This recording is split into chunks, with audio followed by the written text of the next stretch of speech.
Alright, ladies and gents, as ever, my name is Shane, that's Shane's Games, and tonight we're going to be playing some Shadowrun Hong Kong for the PC.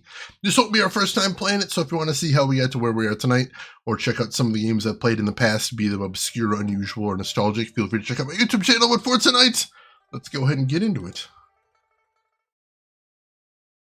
So last time we solved some problems for Gobbet, our shaman, which is very nice. And hey, King of APOC, welcome in. How are you doing today? How was your stream? What were you playing? Tell me everything. And for anybody from King of Stream that doesn't know me, my name is Shane. That's Shane's Games. I play the obscure, the unusual, and the nostalgic. And today we are playing Shadowrun Hong Kong for the PC, which so far I'm enjoying very much.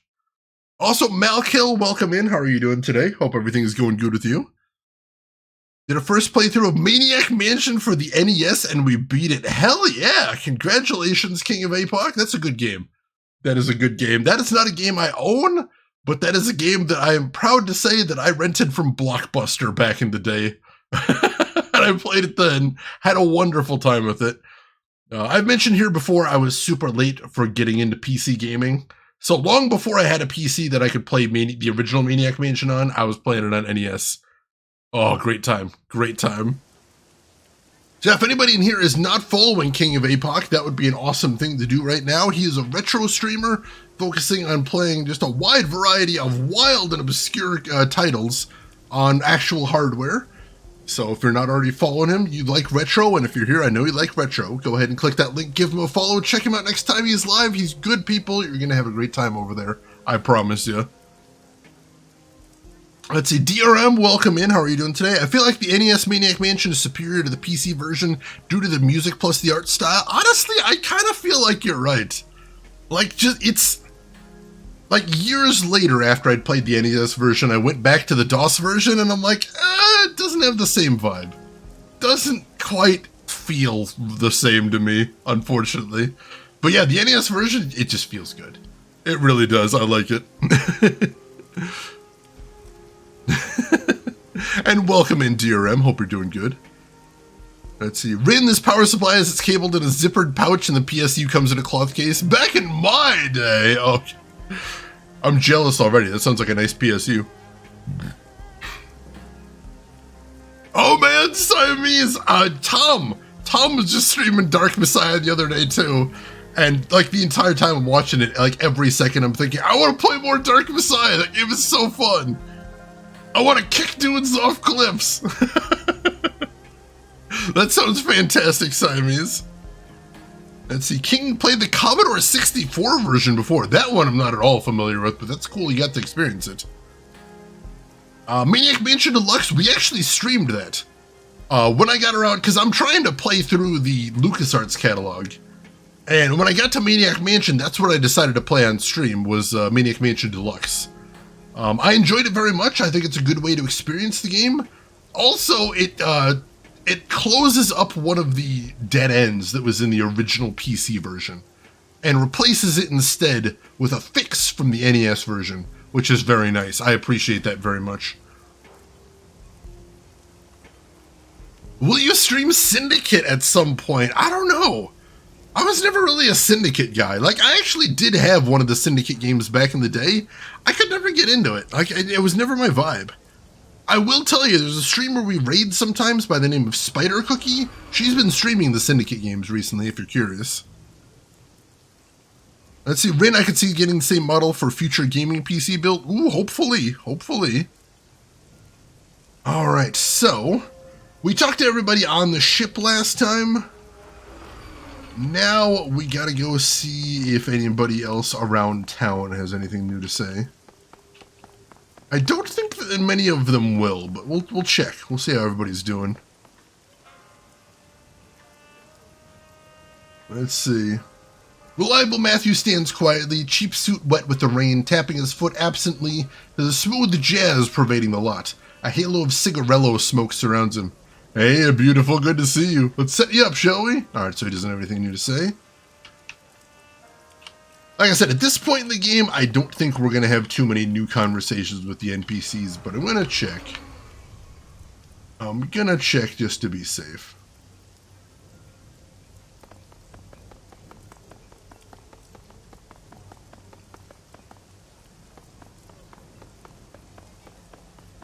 Allie Lordswood, welcome in. How are you doing today, Allie? Hope you were having a fantastic weekend so far. Alright, nothing with Spider Shin. Yeah, it looks like we're going to be able to get to an actual mission quickly today. That's kind of wild. We never do that. Could today be the mythical 2-mission day? I don't want to promise that, but that'd be cool. Frederick Kaffai, the young troll bouncer, is as far from alert as he's likely ever been. Men and women pass through the front door without earning even a glance from Freddy. He just taps away at the screen of a tablet, oblivious to the world. I think someone just carried in a nuke, Freddy. Earth to Freddy! He finally looks up. Oh, it's you. Sorry about that. Just making some final arrangements.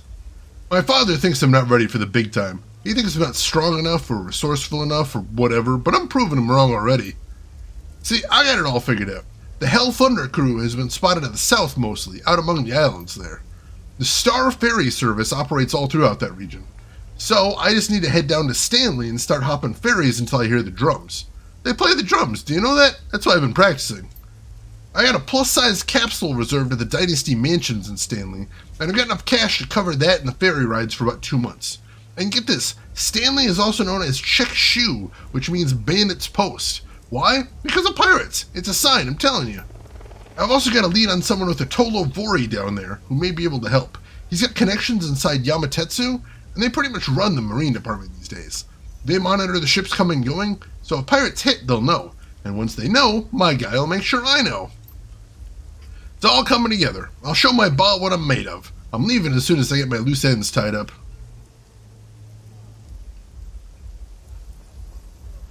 Let's see. I think this is a bad idea. Piracy's a bloody trade with a short life expectancy. What do you mean? Out of anyone, I'd expect you to understand. No, that's what I'm saying. I steal and fight for a living. It's not glamorous. Shit. Now you got me all confused. Suppose I don't have to leave immediately. One more day to stew on it won't matter that much. Just sleep on it, Freddy, alright? Oh god, we gotta stop him from doing this. This is such a bad idea. Why does Reliable Matthew make me think of Stan from Monkey Island? That was my first thought too. He just needs to get more animated with his arms. Emperor, yeah. As soon as I said that, I'm like, I just jinxed myself. That's probably not gonna happen.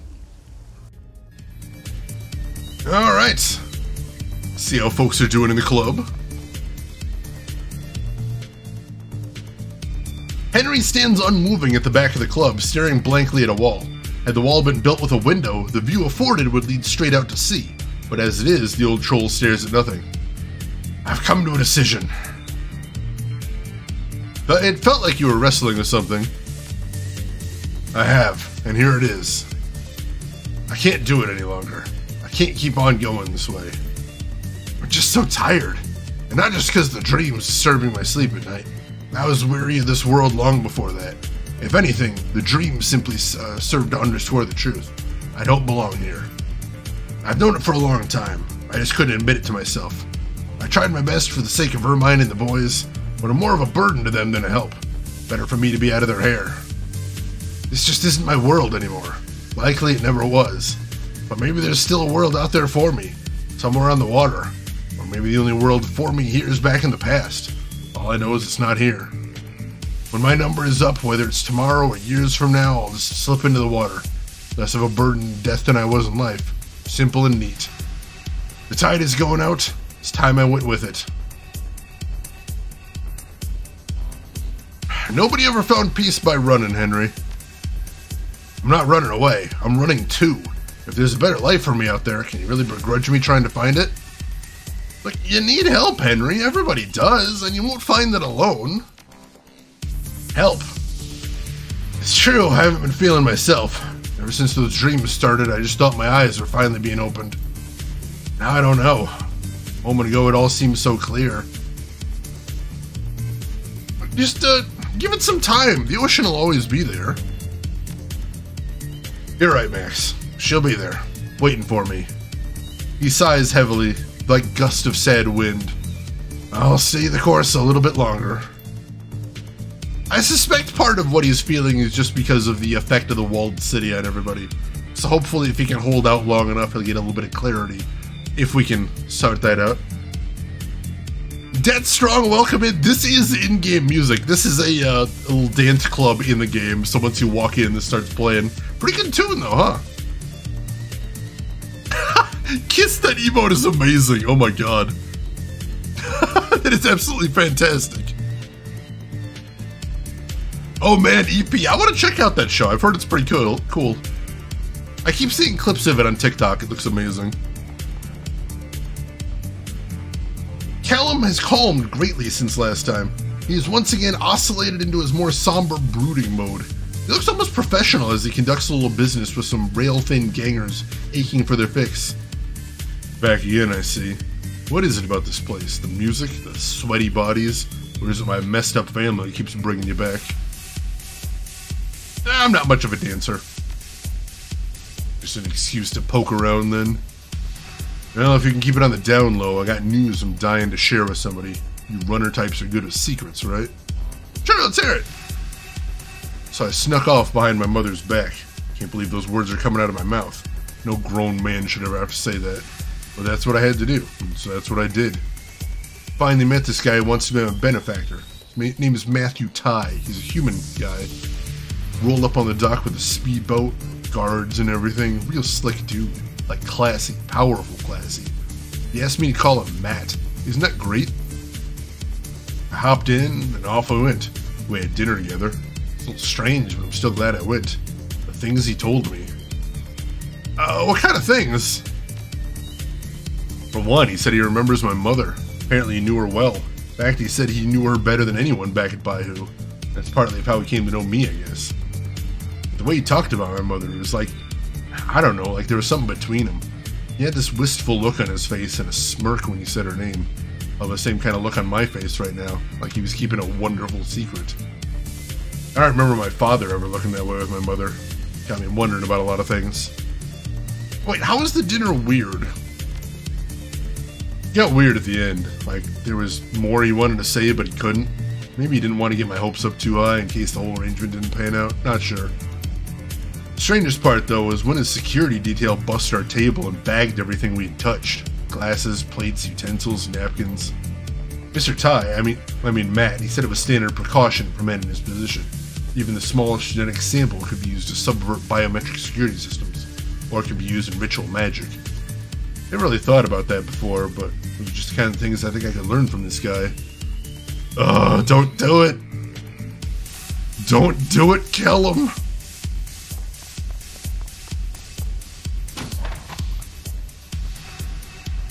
Alright, no worries, Ellie Lordswood. Thanks for stopping by at least. Hopefully we will see you later, but if not, have a good rest of your day.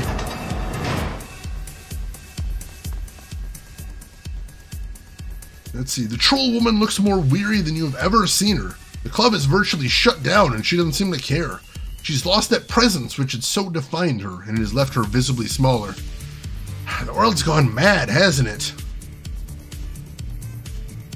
The world's always been mad, but what's happened? She looked at the nearby photo of her son Callum hanging from a metal shelf. Callum thinks Henry isn't his father. He thinks I had an affair. He's even threatened to tell Henry if I don't let him leave. The truth is, he's right. I did have an affair. I had several affairs. I was young, beautiful, and very aggressive. I was going places. Henry was going at sea most of the time. Henry isn't Callum's father, but I can't tell Callum the truth about his father. It might destroy him. Let me guess. Callum's father is his mysterious new benefactor. Yes, he is. The man now whispers promises to my son. A free ride through university, guaranteed starting position at Bayou, a bright future. Callum doesn't know what that world is like. Once I was ready to leave Henry for that man. He lavished gifts on me, told me I was special. Maybe he really did love me. I was a troll girl from Haoi, transcending her meager beginnings. I was becoming someone of worth, and I even had a powerful human lover. Hermione fixes a level gaze at you. Baihu has always frowned on metahumans. I was an exception. I thought that just because they accepted me, it wouldn't affect me anymore. In fact, I myself looked down on most metahumans as oversensitive and lazy. Then he invited me to a high-level corporate retreat for the weekend. What happened? My eyes were opened. You want to know what they do at those retreats? They hunt. But what is there to hunt in Hong Kong? Nothing. Nothing but that which is different. Those they secretly disdain. Those they see as animals. They hunt poor metahumans. Somehow they thought I'd be okay with it. They thought that I was one of them. They don't just kill their prey. It's more satisfying to let them live knowing their victims are powerless to find justice. They take trophies. The tips of an elf's ears, an orc's tusks, a troll's horns. She reaches up to stroke her own horns as if reassuring herself they're still intact. I realized I'd already given them a trophy. My basic humanity. My principles. Hermione's voice cool and professional. Her expression is earnest. For me, it wasn't about humans versus elves or orcs or dwarves or my kind. I want you to understand that, Max. It was about common humanity. It's about how we treat all people. So what did you do? I acted like it was fine and held it together for the weekend. I hid my feelings, like any good negotiator in a bad position. Then once the weekend was over, I cleaned out my office. I came back to Haoi and sent Baihu my resignation. Later, I found out I was pregnant with Callum. When the DNA test confirmed that Henry wasn't the father, I meant to terminate the pregnancy, but I couldn't bear to do it. So, Callum, my son, one of the joys of my life. Maybe this man fancies himself as Callum's father. Even if he does, that still doesn't guarantee Callum's safety among these people. Baihu is still Baihu. And maybe that man just wants to get back at me for leaving him. After all, he had the audacity to say that I broke his heart. This is why I can't allow Callum to go. I'd rather my son hate me forever than give him to that world. Hermione draws herself up to full height. She restores herself to her usual regal bearing. I'm sorry, I shouldn't have troubled you with my problems. You probably came here on business and your time is valuable. Can I show you anything? Nah, I was just checking in, Hermione.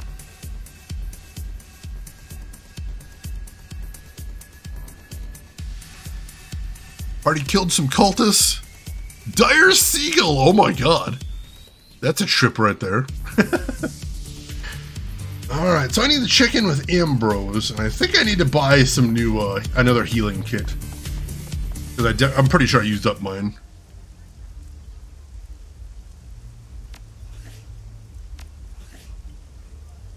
Yeah, I could use a healing kit.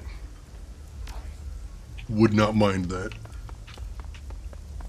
Alright. So let's see how Ambrose is doing.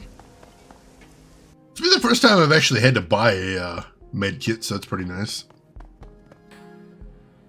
Ambrose looks exhausted. He's staring blankly, a glass of amber whiskey next to him. Engine parts litter the floor of the operating theater.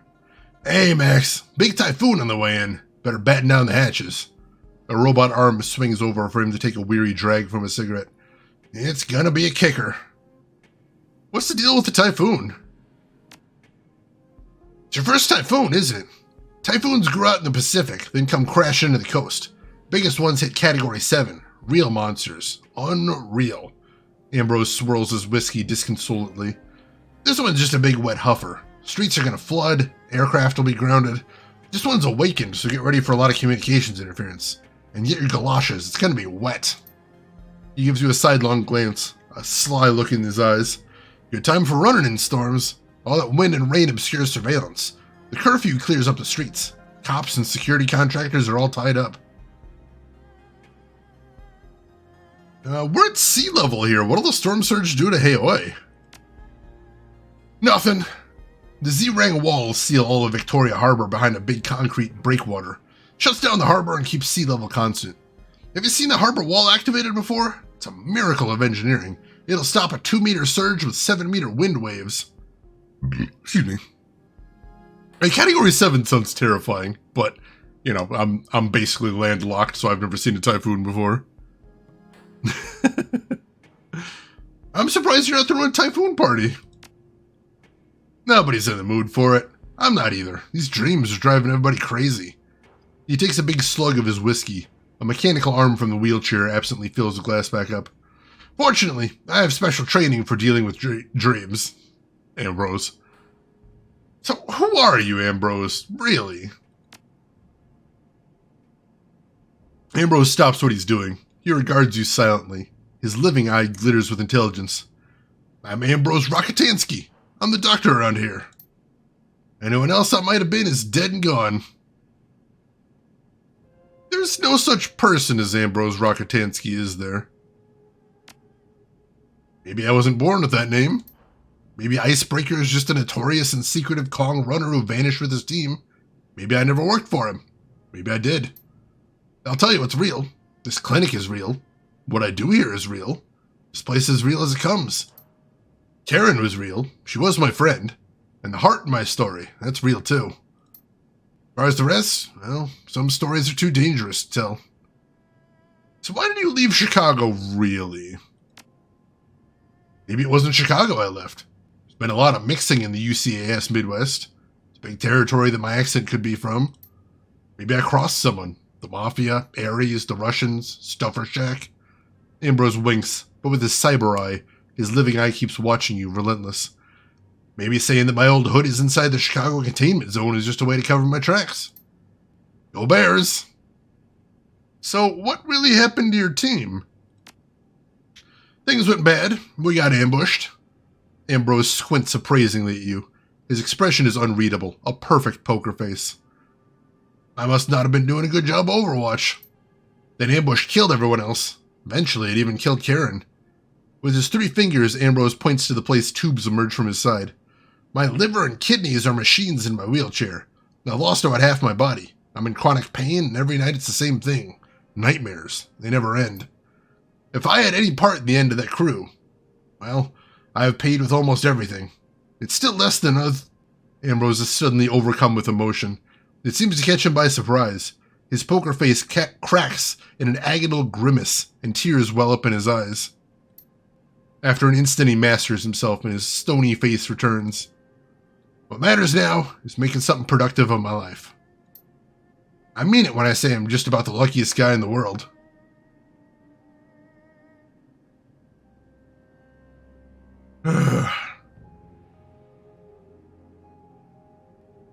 Look, stow the doublespeak. What happened to your team, Ambrose? I don't know. I never saw any of them ever again. It's all ancient history now. Do you know anything about an Archaeopteryx on the BBS? What, like the bird? Yeah, a little bird whom I watched divert attention from a very good rigger dock and deftly fish for information on one of Icebreaker's old associates. What? What are you implying? Wait, that it's me?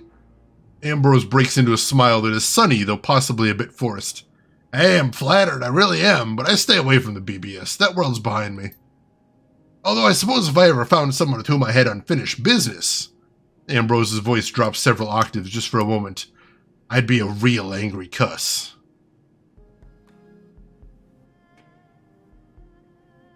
Very well, Ambrose. Keep your mysteries. Ambrose gives a very slight nod. I will. Welcome to the shadows, Max. He smiles knowingly at you, but not in an unkindly way. Enjoy your stay. Very interesting. Very interesting. Typhoons are just a bunch of air? I mean, technically, but they're still scary. Nano, welcome in. How are you doing today? You welcomed me to the shadows. I feel so honored. And Rooks, how are you doing? Hope you're doing good.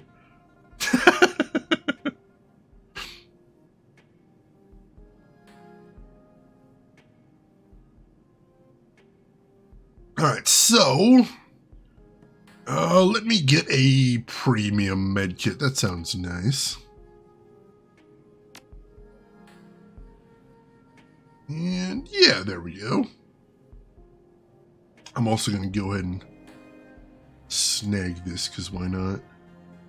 Give me some more tactical options. Alright.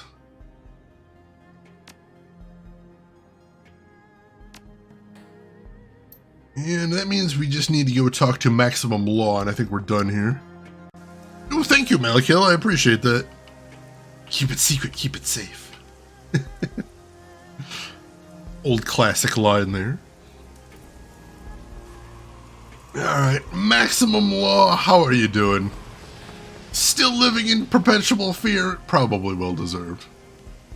Law raises his VR goggles as you approach. His eyes are deep brown, surrounded by premature wrinkles. He squints in the light, blinking. He seems at a loss for words. Hey, Max, His voice is subdued. I just want to say I'm sorry. I didn't mean to, put anyone in danger.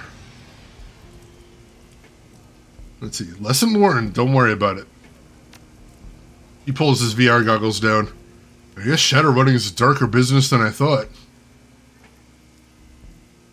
It's an ugly world. Stay out of it if you can. Yeah, I don't want anything to do with Shadowrunning anymore. I'm not like you, Max. I'm not some carnivore. I don't want to be one. Law looks pensively at the docks. I want to get out of here, Max. I want to get on to something bigger. Rain drizzles. Torn tarpaulins flap weakly and docks creak. The odors of garlic, sizzling fish, ginger, onions, raw sewage, and industrial effluent mingle in the heat. This place is kind of a shithole, isn't it? Like you said, it's a stepping stone. Yeah, it is. And dealing tech is how I'm going to get out. Guess that makes my strategy clear. Law breaks into a rascally grin. Welcome to Law's Technology Palace, Max. What useless junk can I sell you? I'll see you later, Law. He just wants out of the game, but every time he tries to get out, they pull him back in. Alright, so...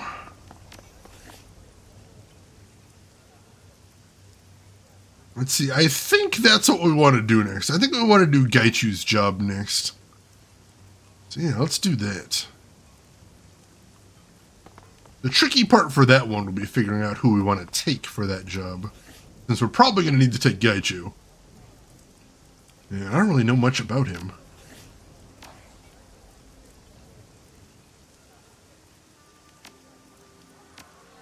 Excuse me.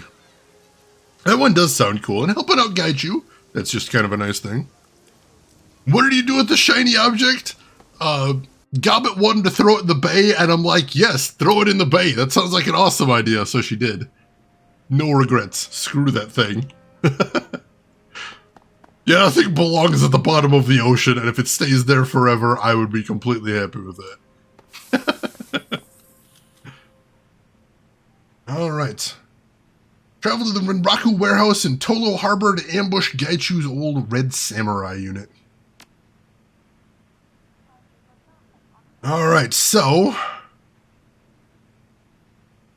I assume we need to take Gaichu.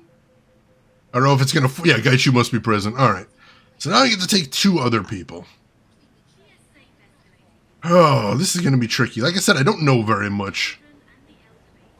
I don't know very much about Gaichu. Emperor! Emperor, thank you so much for the gift sub to Punisher right there. Gift sub number 1,340 in the channel. Very kind of you. The necklace. Alright, so usually I take Duncan, Ractor, and Isabel, so I'm going to have to count one of them out.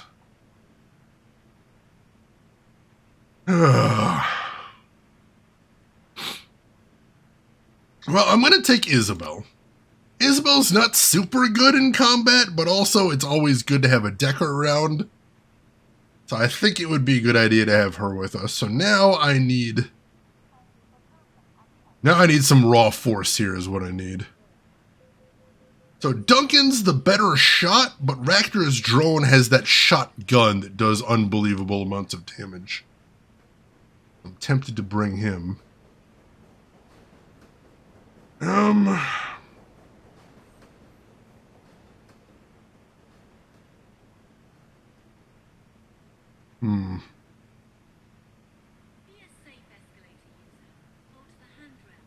Alright, here's the thing. So here's what I'm thinking. Because the shotgun does a little bit of AoE damage, hits adjacent targets, And because Gaichu is probably going to be adjacent to our targets, I think it would probably be smart to bring Duncan, since he can snipe without doing adjacency damage. We'll bring him with us. Hopefully that'll be enough for us to take these guys down. We shall see.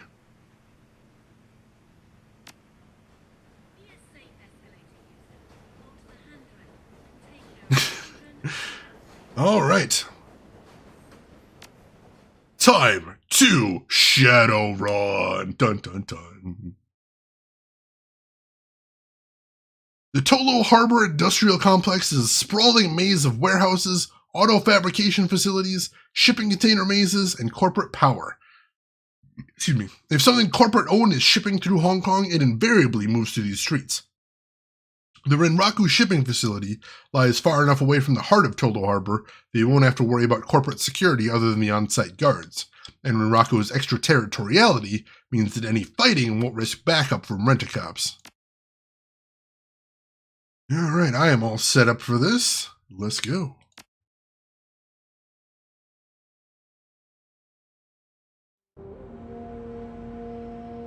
As you exit the MTR and step into the Tolo Harbor streets, you are blessedly spared from rain.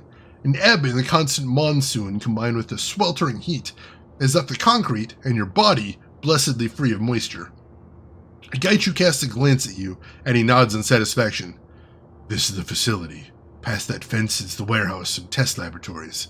Ishida and his team should arrive mere minutes after we breach the defenses. Alright, shouldn't we try and make this stealthy and give ourselves time to get into position? Gaichu shakes his head. That will not be possible, I'm afraid. A facility of this importance warrants a maximum security presence. Any covert points of entry will be guarded and trapped. We will have no choice but to go in through the front door. When the Red Samurai provide a good backup team, there are too few of them to mount a standing guard.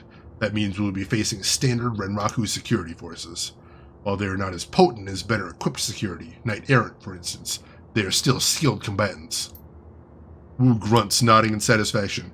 Good. Corporate goons I know what to do with. No crazy-ass ninjas or samurai. Just guys with rifles and armor. That's the kind of opposition I'm good at handling. So long as you do not underestimate them, we should be fine. I trust your skills in combat. Gaichu flexes one hand, claws glinting under the sodium streetlights.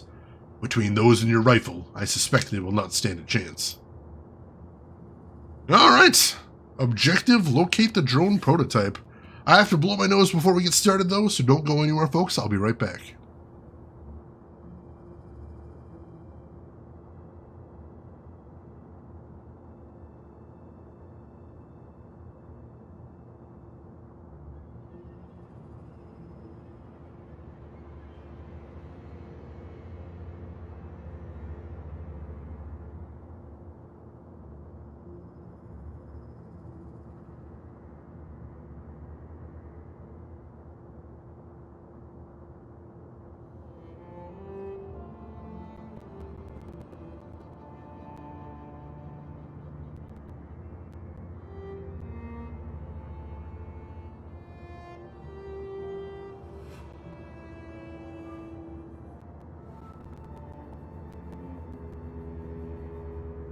Alright, sorry about that. Rin, I tell you, no matter how much knowledge or experience you have with IT, hearing that post after a hardware job is just a wonderful thing. It truly is. Congratulations. That is really good to hear. Alright, so... as he said, the quiet way is not going to be an option. That's unfortunate. I'm still going to take a quick little peek around here. See if there's anything worth seeing. Surprisingly big area. There's a little yard right here. Seems to be open. It's odd. Oh, there's some dudes over there. Hostiles spotted? I don't know if that's where we're headed to. I don't think it is. So let's not go through there if we don't have to. Or maybe that is the easier way to get in. I'm not sure. There's some medical supplies right there, but I don't know how to get to it. Oh, we can't even go down this street. Okay. For some reason, I thought I was going to be able to go down that street, but no. We're going to have to go in this way. Alright. So what we'll do is we'll probably initiate combat early and see if we can ambush these dudes. Yeah, let's initiate now. And then we can get the jump on them. Alright, so Max. You take up right here.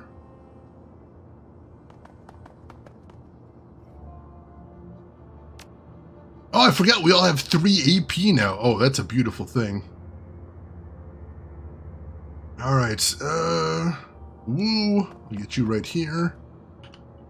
And then let's see. Hit this barrel, why don't you?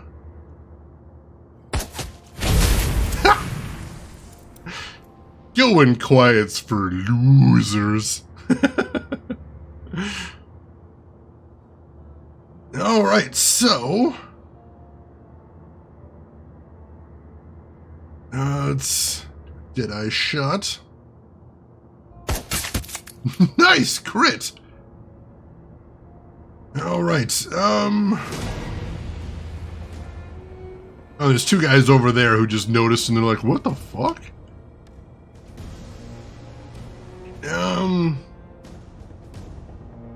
I don't know how big the blast is, but I don't think I'll be able to catch them in that barrel blast, unfortunately.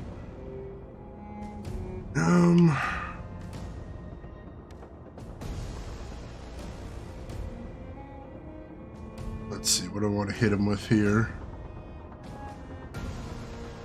Let's see if I can finish this one guy off. That'll do.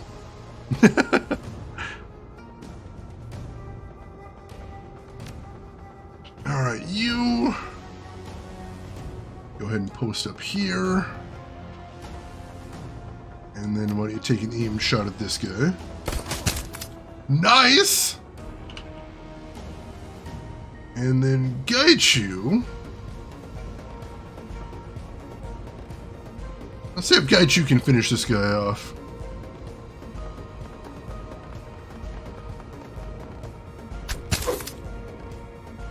Nobody's hurting. Ow!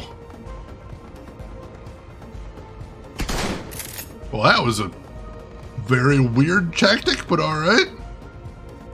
Let's start with Gaichu then. Have him head up over here. See if I can get him right here. It's going to be tricky.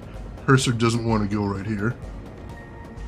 Cursor really doesn't want to go to this spot. It wants to auto-target this guy. There we go.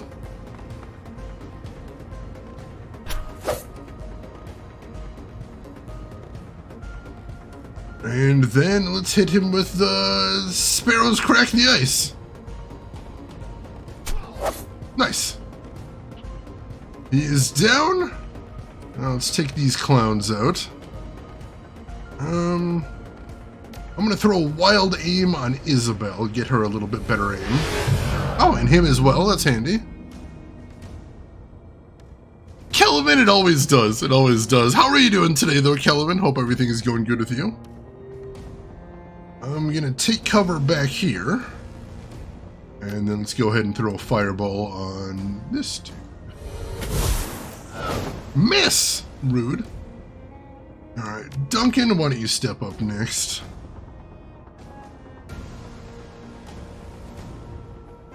Ooh, can I take his cover bonus? That'd be pretty nice.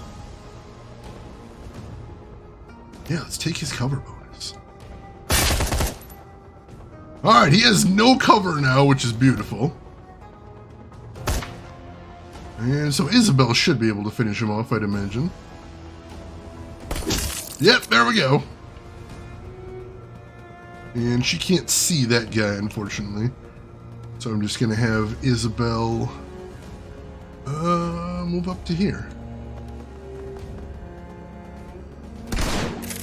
Wow, this guy's terrible. That's awesome. I think it's just him, though, and now he's out in the open, which is hilarious. Let's punish him for that.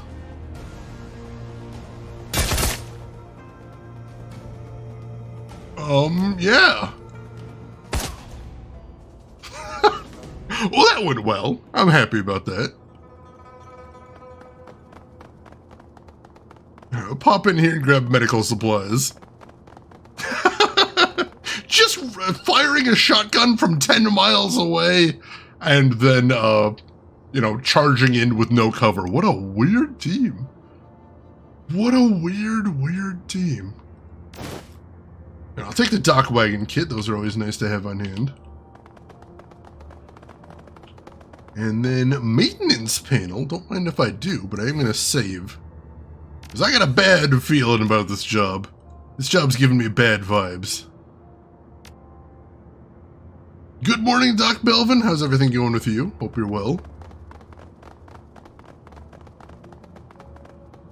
Let's see. This access panel is unlocked. Peering inside, you notice there are connections to building systems such as cameras and electrical power. Hey, Isabel, can you grab the camera feed off this for me? Sure thing. Deftly rattling out commands on her cyberdeck, Isabel shakes her head. Amateur security. Strictly amateur. Alright, go ahead and pipe the camera feed to our PDA. Your comlink screen springs to life, and you're suddenly viewing what must be the interior of the facility. Two Renraku security officers are clustered around a wall panel that appears to be malfunctioning. Let's see, that thing's been giving me trouble all week. The gas pressure control circuit's been running 55 amps, running at 100,000 volts. Anytime there's a glitch in the system, it shorts out. I don't know what to tell you, I ain't a mechanic. Oh, damn it, if we had a Raptor, they'd be able to make that, zap both of them. That's hilarious. Oh, well, we got a little bit of camera feed there. I'll take that. Alchemist Merlin, welcome in. If you simply accepted the insect spirits in your body, I feel like my entire life would be much harder that way, honestly. How are you doing today, Alchemist Merlin? How are you and your life choices treating you? Ooh, Doc Belvin. Yeah, it seems like a stressful game sometimes, but it's like interesting. Lots of very interesting choices you can make in there. So I hope you're enjoying it so far. Kellerman, you're doing good. It's the weekend and you've got some baked goods to eat. Delicious. Delicious. Alright, so there is both of those guys. I don't see any other guards so far, but we are going to have to take them. But since we know they're there, let's go ahead and go active right now. Let's do it.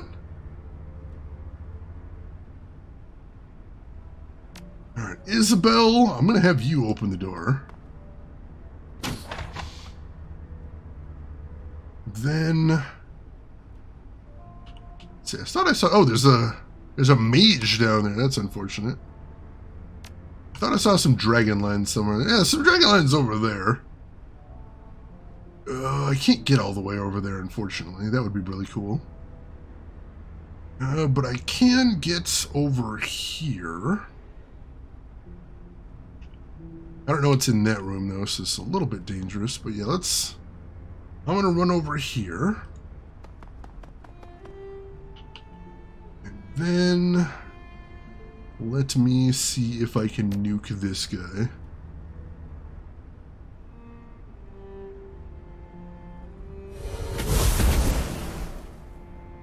It's a good hit, good hit.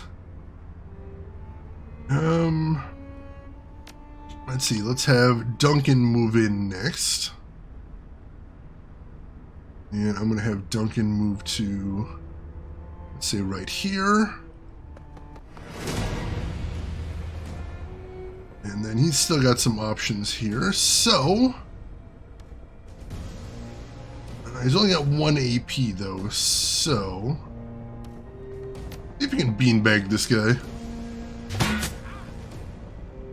Wow, it didn't actually stun him. That's wild.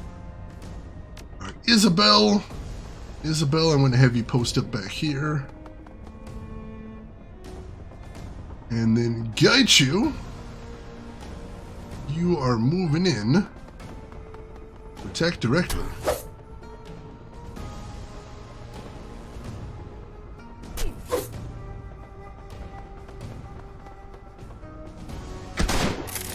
Wow, he's standing right next to my character. Ah, shoot. A big hit on Isabel. Ow. Alright, so Max, you're gonna throw a heal on Isabel, because that stung. And then you've got this guy literally right next to you.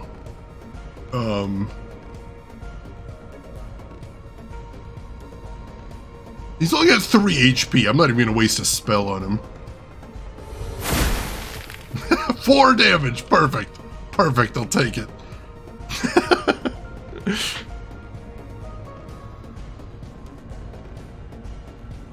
Turret's Arc, that seems like a good strategy. My favorite type of exorcism. Lost, I'm doing good. How about yourself, Lost? How's everything going with you?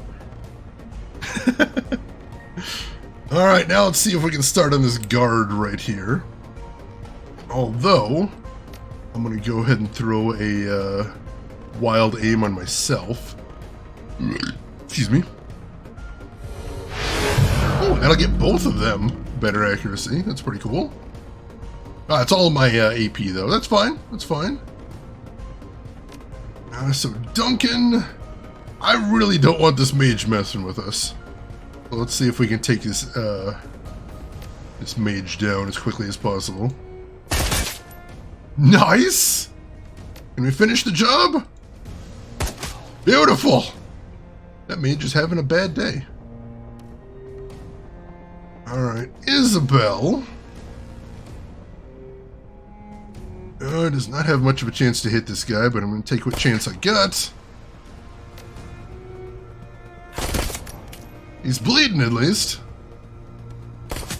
There we go, it's a little damaged Gaichu. Can you finish the job?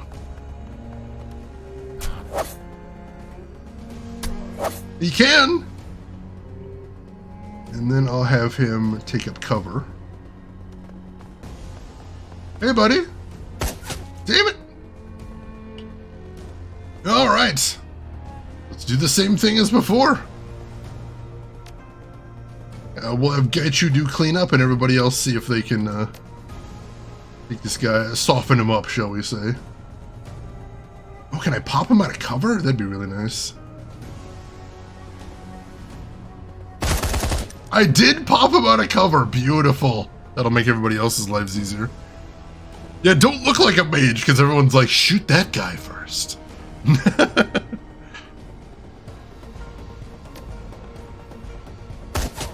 There we go.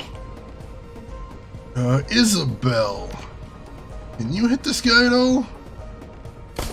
Get some bleeding going? A little bit of bleeding, I'll take that. Gaichu, you want to run in there?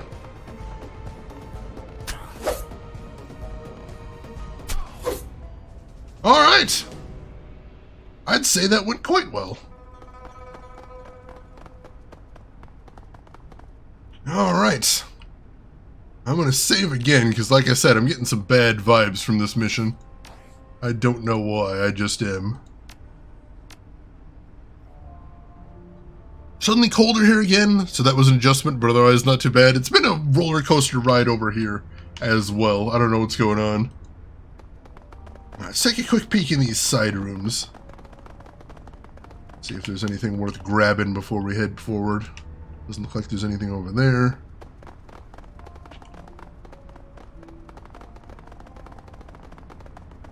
Not seeing anything over... Ooh, no, there is some stuff over here. Hello.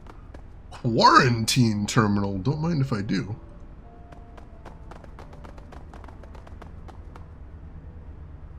Gaichu, what is this thing? Gaichu runs his fingers over the terminal for a few seconds. This is the control panel for the quarantine room beyond it. Standard design for most Renraku facilities. Parazoologists use it to study the responses of paranormal animals to external stimuli. That sounds ominous. Isabel spends a long time looking past the glass into the room beyond. What kind of stimulus are we talking about here? The animals are exposed to high voltage current, open flame, toxic gases, etc. The primary purpose of these experiments is to identify the best specimens and reserve them for breeding. Those that are of sufficient stock survive, the rest do not. Such survivors make excellent guard animals once cybernetically controlled. Oh, that sounds like a bad room. If you're not getting bad vibes, something's wrong. That's naivete, I suppose. It's true. Yeah, milk runs are never end well in Shadowrun. Never ever. Alright, I guess let's check in here. Oh. Scared scientist. Oh, there's the prototype drone. Check out this terminal first unless he... Nope, he's interrupting. As you barge into the office, the lone scientist within leaps back to cower against the desk he was working at. Don't hurt me, please! A split second later, the scientist stands upright. An expression of profound shock spreads across his face, and he takes an involuntary half-step towards Gaichu. Wait, it's you! Saru! The man's amazement is apparent in his voice, which barely rises above a whisper. Renraku management said you were dead, but I knew they were lying. But I didn't expect that you would be the one to answer my request. This is a good omen, my friend. Gaichu in turn seems just as surprised as the Renraku employee. Indeed, you were lied to. The shame the Red Samurai suffered due to their inability to kill me is undoubtedly something they wish to hide. I'm glad to see that you are well, but I am no longer Saru. That codename is gone. Now I'm Gaichu. You know this guy, Gaichu? Yes, his name is Tanjiro Sasaki, a senior researcher. He has served Renraku for more than a decade. Gaichu smiles faintly, waving a hand towards Tanjiro. You recall how I said I had guarded similar facilities? They were usually in service of protecting Tanjiro's projects. Tanjiro is slowly relaxing, although the tremors in his hands indicate that adrenaline is still thick in his blood. It's true, and believe me, I can help you with what you're here for.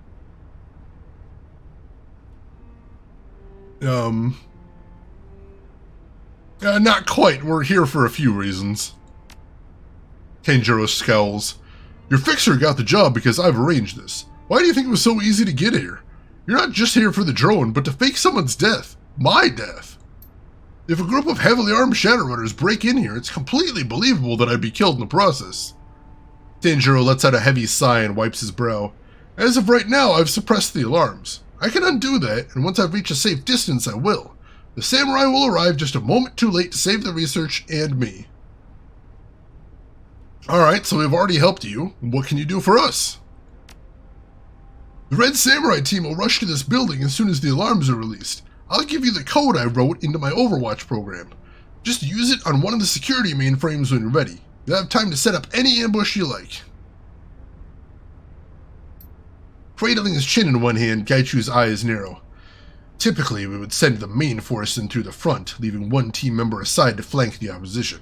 It would be advantageous for us to isolate one of them and pick them off before the main force engages us.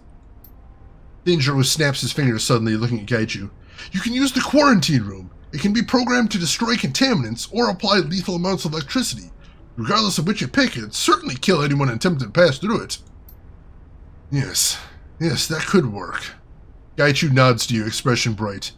If we were to make the quarantine room look like the point of ingress, they would send at least one of the team there while the main squad utilized standard routes, namely entering through the front door. Max, we should let Tanjiro go. He has given us more than enough to accomplish the task at hand, and he is a friend of sorts. I would be sorry if any harm came to him. Alright, get out of here, Tanjiro.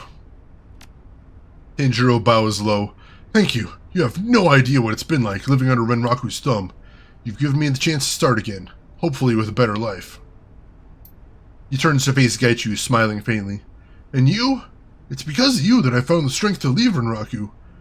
That they couldn't find or kill you was a sign that I could escape as well. I admired your tenacity, your drive. Thank you, Tanjiro. That means more to me than I think you know. Gaichu points towards the door. Go. They'll be coming for us soon enough. I want you to be well out of here when they arrive. Nodding, Tanjiro bolts towards the door.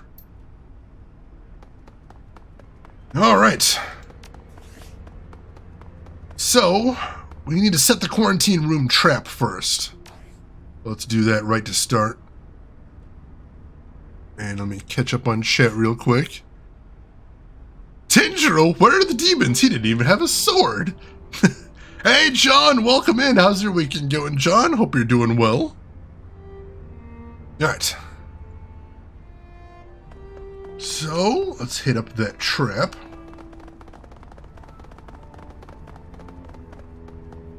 If we bait the quarantine room, one of the team members will move through it to flank us. Since Tanjiro's program gives us access to the comm channels, we can choose who to draw in. The other three will enter through the front door. I can bait the quarantine room to draw in one of the samurai. They will split up, but they won't deviate from standard protocol very much. The remaining three will remain together. We have three choices. We could bring in Sasaki and eliminate her magical support. We could draw in Takagawa to cut down on long-range sniper fire. Or we can draw in whoever the heavy gunner replacement is. We can only draw in one, however. Alright, that's it's an interesting choice then.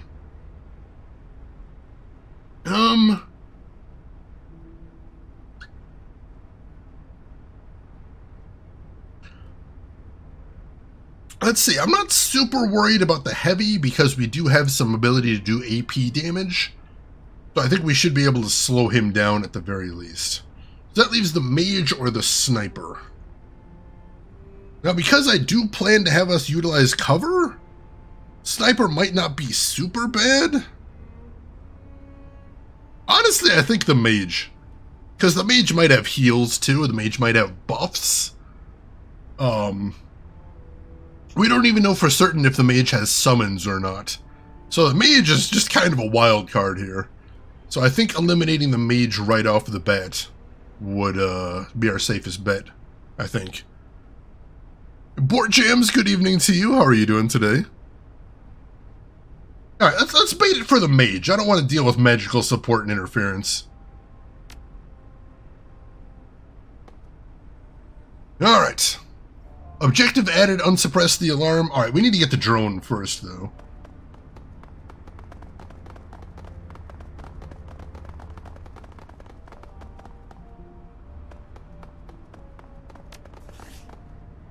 Alright, drone prototype should be right here.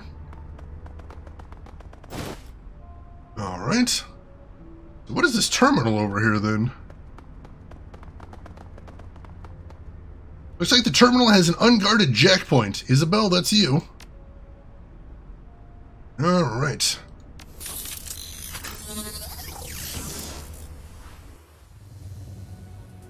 Alright. Wow, this is actually amateur security. System trace 80? That'll be plenty. Alright, so where's safe over here? Alright, that's actually kind of dangerous. Slip behind him here.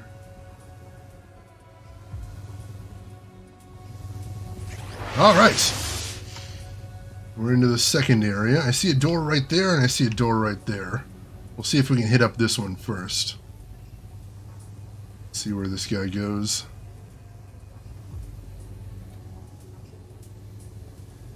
It looks like I'll need to run in when this guy goes into the corner. That's going to be my only chance.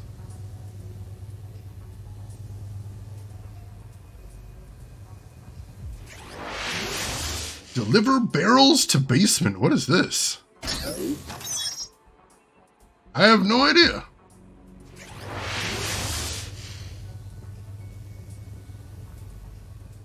Oh, he saw me, damn it. Alright, not really any way of getting around to that, unfortunately. Let's see if I can take him out quickly with Killer Program. Oh, he's got a lot of HP. Why does he have so much HP?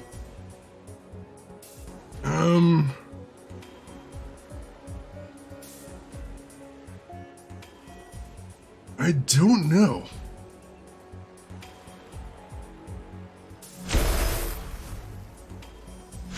Oh, and I missed! Come on!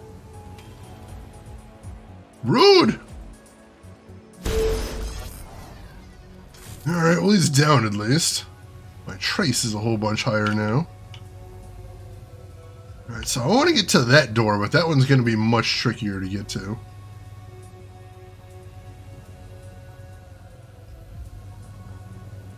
It's like I can safely move up to here, though.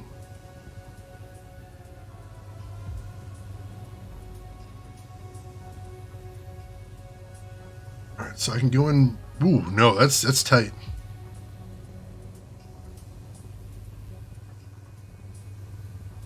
So I hide in the corner right here.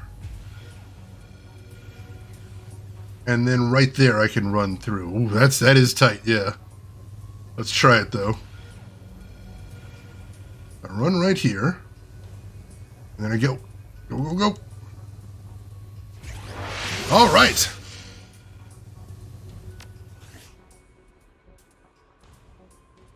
It's a nice support caster you got there. It'd be a shame something was to happen to him. That's the plan. I love mages as long as they're in my party. If they're in anybody else's party, they're going to have a bad time. Ooh, free comic book day. That's always a good day right there, most definitely. Alright, what do we have here now? What are we doing here?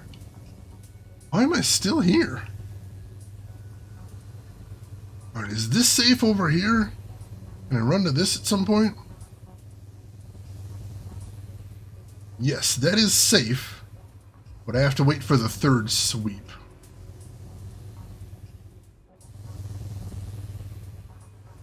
One, two, or maybe not always. Alright, so I have to wait for both of those two to clear out, is what I'm saying, basically. Alright, let's make a run for it.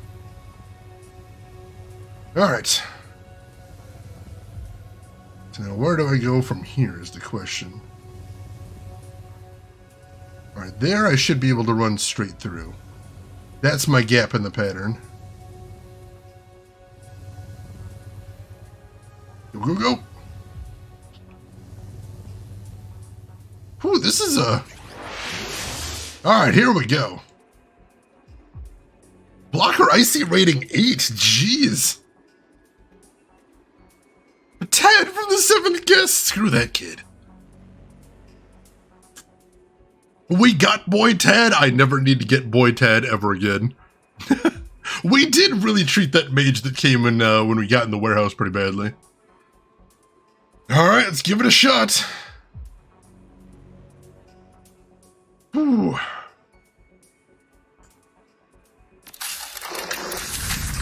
And start. 2165. 9137. 9137.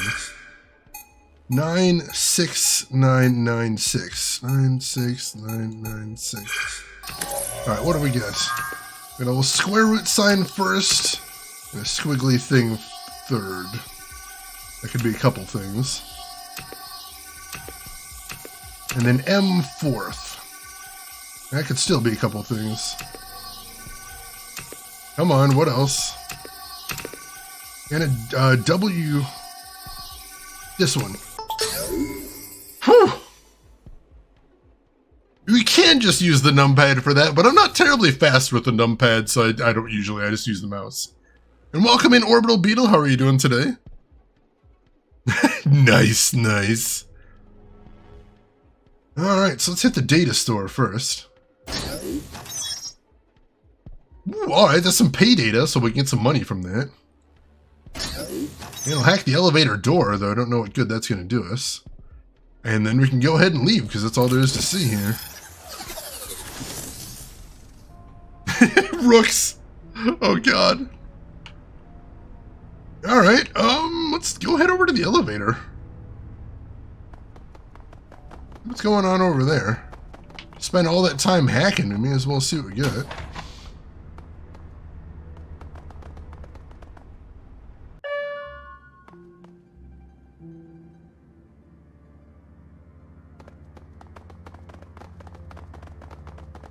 Oh, I see what this is. So basically, instead of making our stand upstairs, we can choose to make our stand down here.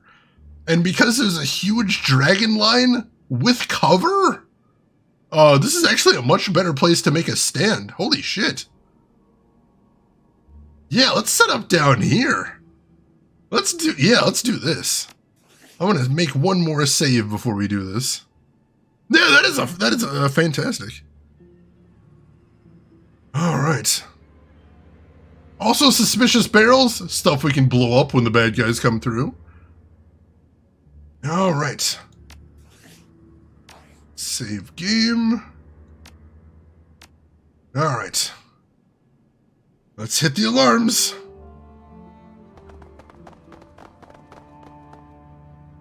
This terminal glows blankly, awaiting your command to unsuppress the alarm systems and tap into the Red Samurai communications channel. Renraku is gonna be Renreku when Shane is done with them. Hell yeah. Only shoot the red barrels? It's true. They're definitely the wrong color for this. Are dragon lines like this world's ley lines? Yes, or specifically they're the version of ley lines from Hong Kong. Because sometimes in the Shadowrun world, different areas with different belief systems have different magic systems. But yeah, basically if you have your mage stand on dragon lines when they cast, they have better cooldown. Sometimes their spells bounce from one enemy to the next. Sometimes you even get healing too. So that is very nice. Alright, Gaichu, your friends are inbound. Gaichu licks his lips in anticipation. Now they will learn what it is to face me in true combat. No more running, no more hiding. Tonight, we end this for good.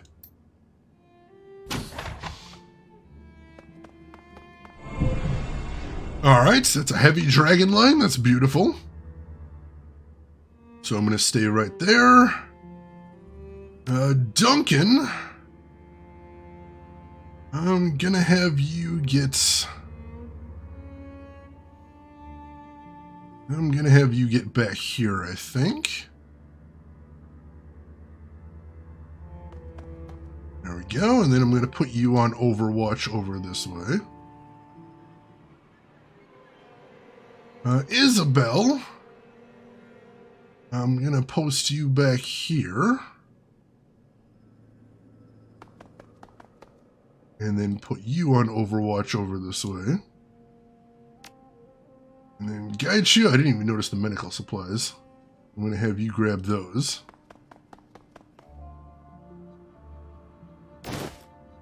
And then you get to right here.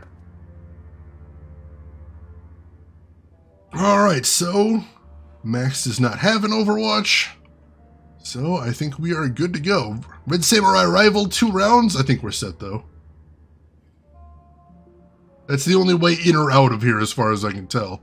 I could be wrong again, that's happened to us before, but I think that's the only way for them in or out. Let's do this.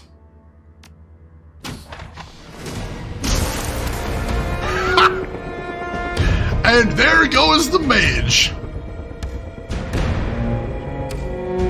Beautiful.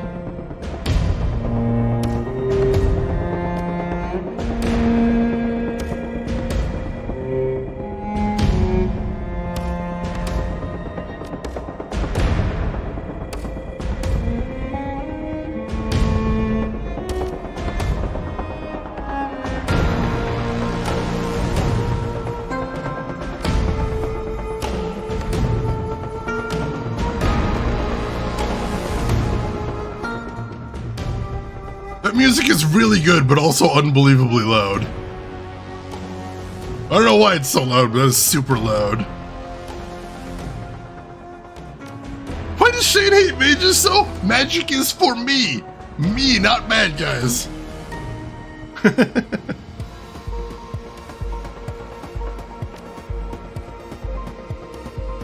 And here they come.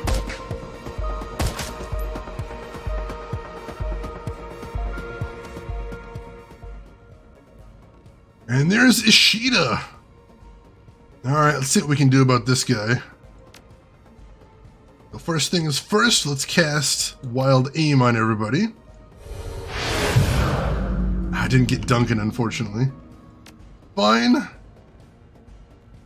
Let's see, Duncan. Can you hit that guy with a beanbag? That would be lovely. Can he not? Oh, no, he can't. He just doesn't have much of an odds of it, unfortunately. 0 AP, rude. Alright, Max, why don't you hit this guy? Let's see, hit him with a flamethrower first. Ha! Well, didn't expect that to happen, but I suppose that's what happens with spell bounces. I'll hit him with some acid too to strip some of his armor, because he has a lot of armor. Ha! So much for the barrels, I suppose.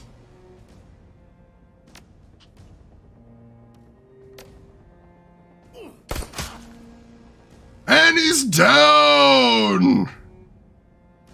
Alright. Set up an overwatch. Gaichu, you'll overwatch over here. And Duncan, I'm going to have you overwatch right here.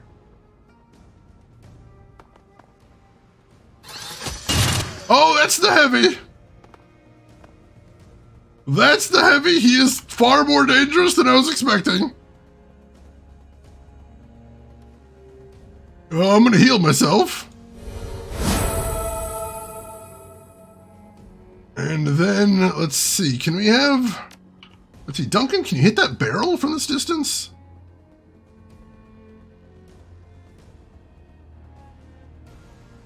It's not actually... Oh, I think it's bugged. I don't think that barrel actually exists. Oops. I'm going to cast Wild Aim on Duncan, because he needs it. There we go. Let's see, Duncan. Yeah, that barrel blew up. It's not actually supposed to be there. Oops. So yeah, we've got the gunner and Takagawa. So we don't actually have a name for the gunner, but that gunner needs to die. Because he is very scary. So. Alright, got some good crits there. I like that.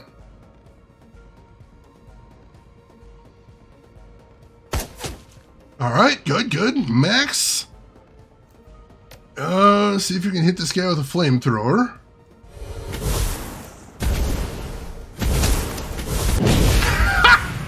Well, that was a little insane. I'll take it.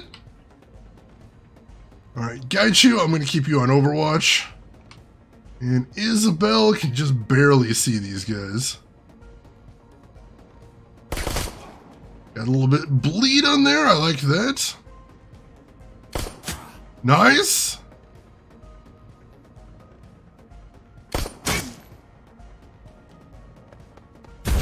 Ha! Right into the poison cloud. Beautiful. What are they doing? Alright, that guy's out of my line of sight, which isn't great, but also he's bleeding, so he might just actually die of bleed damage, which is hilarious. Ghost barrel spoopy. Yeah, Eternal there is not helping me with cover very much, unfortunately. Wait, is it? Am I in cover at all? I don't actually think I'm in cover now that I'm looking at it. Oh no. That's not good. Well, I need to stay there, because I need to see if I can take this guy out.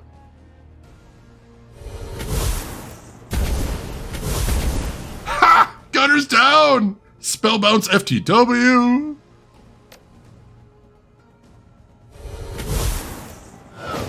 Miss! I can barely see him, so that makes sense.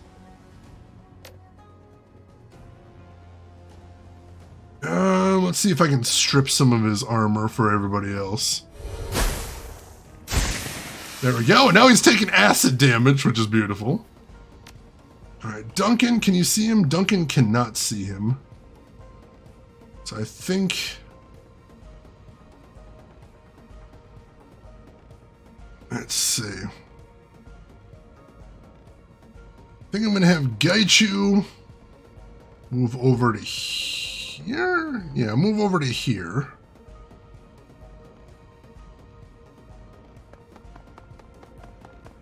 And then I'll put him on Overwatch. And then Duncan, I'm going to have move up to here.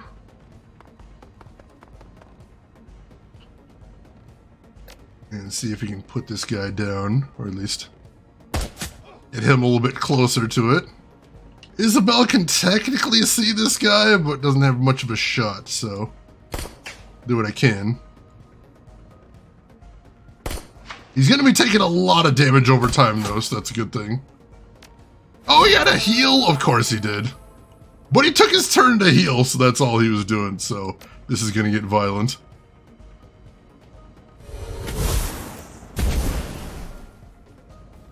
That didn't do nearly as much damage as I was hoping for. Can we have Duncan pop him out of cover, then? Let's see if we can pop him out of cover.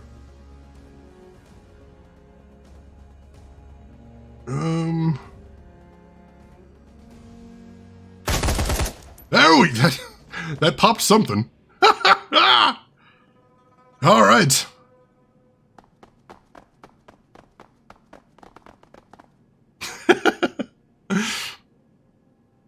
Let's see. Dravicar, those barrels weren't kind to my physical adept, as I recall. Hard to get close when there are clouds. See, my whole thing is that's why I didn't send Gaichu in. Because I'm like, if I send him here, everything's going to start exploding. And one of my objectives is he has to survive. So I'm like, I'm not even going to mess with Gaichu. Gaichu, he can chill. He can watch us take care of it. Turretark, I'm sorry. Happy Revenge of the 5th. Chris, how are you doing today? How's your weekend going? Hey, it's Shenanigans. No more necklaces yet, but we did just kill some red samurai jackasses. So that's nice.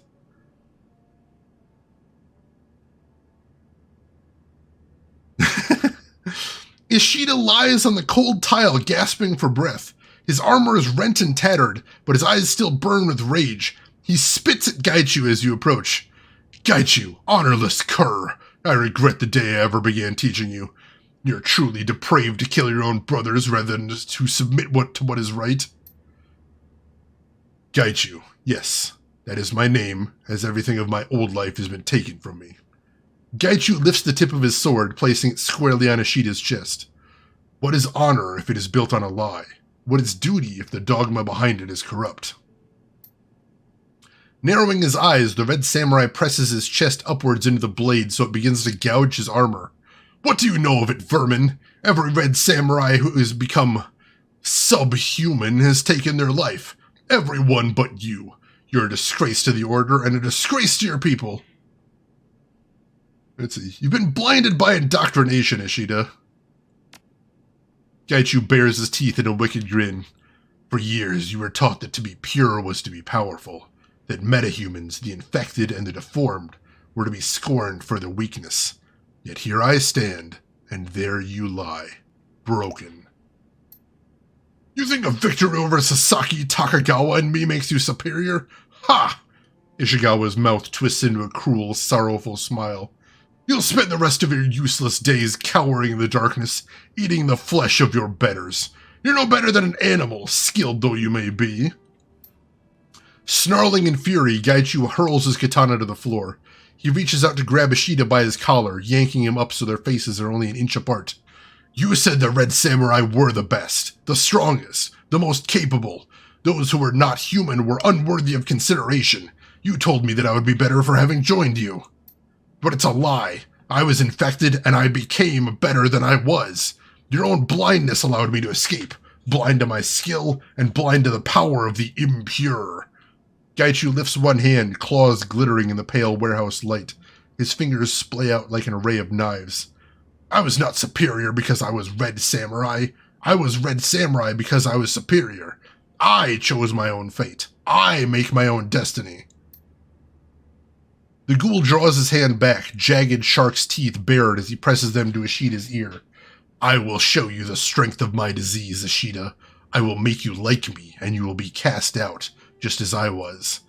I survived and remained intelligent because I have the will to do so. Can you say as much? I don't know about this.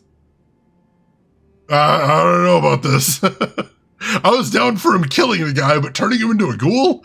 I don't know. This seems all kinds of messed up. I suppose it is Gaichu's call, but I don't know, I don't like this. Yeah, that is sad to hear, Drav. I was a little disappointed about that.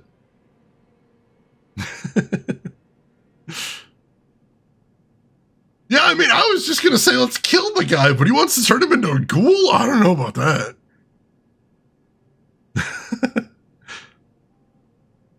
Like I said, if Gaichu was gonna run him through, I was gonna be like, go, go, go, but turn into another ghoul?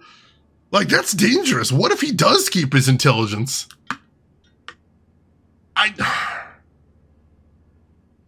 Alright, so here's the thing, is he just basically said Gaichu's supposed to take his own life for being impure. So I think Gaichu's gonna see if he's gonna do the same.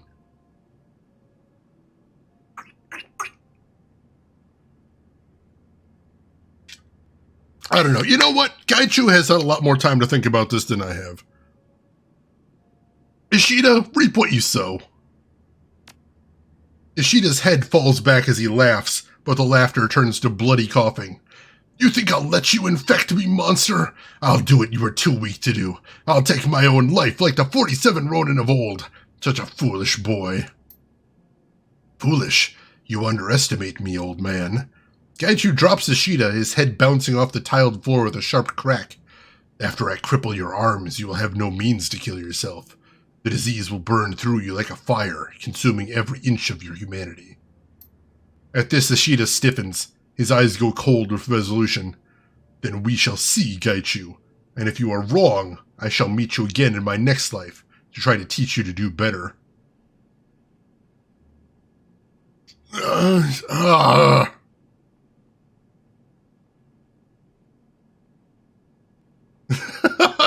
I don't like this.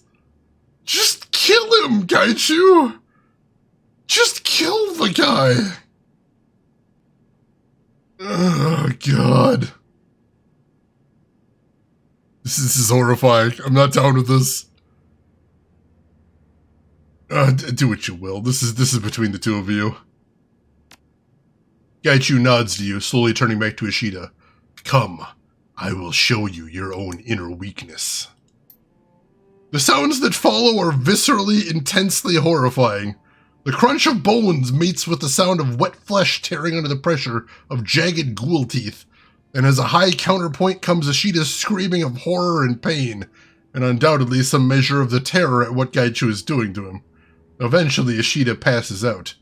Gaichu rises, wiping copious amounts of blood from his mouth with the back of his hand. It is accomplished. He is unconscious, but he will live. Let us be done with this. Yeah, let's get the hell out of here. Do they, Rin? Do they? Yeah, it ain't none of my business.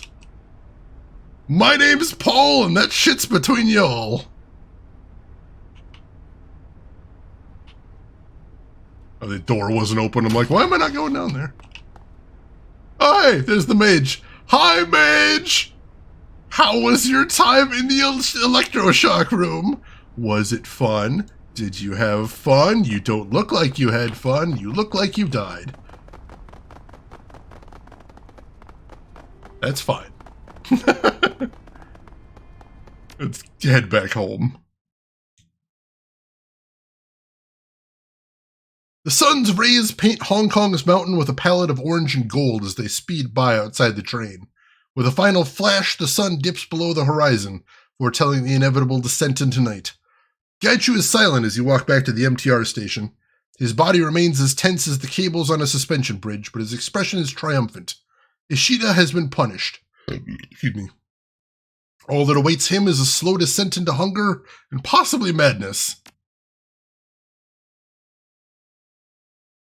There's no problem taunting a corpse. I mean, you know, the guy's dead. It can't hurt anything. What's he gonna do? Cry? No, already dead. Dead men get not upset about haunting. That sounded better in my head. There's probably a better way to word that. I'll work on it. We'll workshop that. Sometimes, after all's said and done, ghouls just want to have fun. Oh, ghouls just want to have. That's all they really want. Some fun. I'm a little torn up about that one, but like, I'll tell you what I'm thinking, because there's a very specific thing I was thinking right here. In games like this, sometimes you don't know what's going to happen when you go down a certain dialogue tree. You all know this. You all know it. You've had those experiences where you click on a thing, especially in Mass Effect, and you're like, no, that's not what I wanted. I was very worried there. I wanted to stop him, but I wanted to stop him and say, just kill the dude. I was worried if I clicked don't do this, my guy would be like, you must let Ashita live. No, don't let Ashita live. Kill Ashita. Ashita dies. And I was terrified the game was going to force me on that track, and I'm like, no, absolutely not. The entire point of this exercise was all of the Red Samurai need to die, otherwise Gaichu will never be safe. So I wanted to make sure the game didn't lock me into that is all. That was my thinking there. Alright. Ooh, we can sell the drone. Nice. You send a quick email to Kindly Cheng informing her of the drone you've recovered from Renraku. A few moments later, a message pops onto the screen. Brave of you to do side work without telling me. Or stupid. Take your pick. Luckily, Auntie Cheng knows plenty of buyers for your new toy. I'll send a finder's fee over right away. Kindly Cheng. I didn't say how much it was, but money's money. I'm happy about that.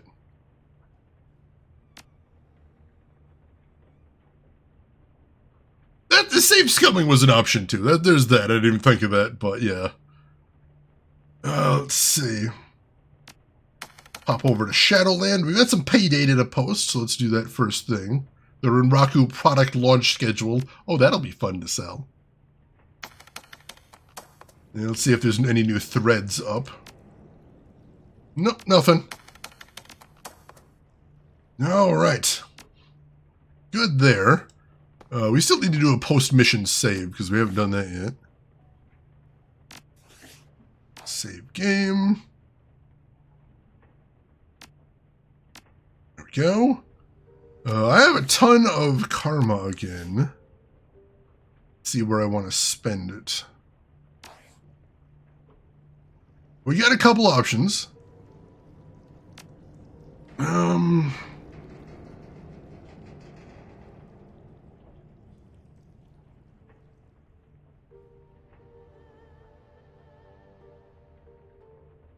See, I think I might want to get a point of conjuring so I can get some talismans, possibly. I gotta look into that a little bit more.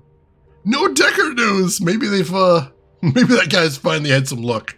Or maybe he's just dead. Maybe the team's finally gone. Oh man, Rooks, that is wicked. So I can always get more willpower and more spell casting, because that gives me even better 2-hit with my spells, even though right now it is spectacular. I don't think I'm going to want to put any more points in int. I got a little bit of biotech, that was kind of nice. There's nothing in strength that I want, I don't care. More quickness is always a good thing, more quickness and more dodge. I wouldn't mind that.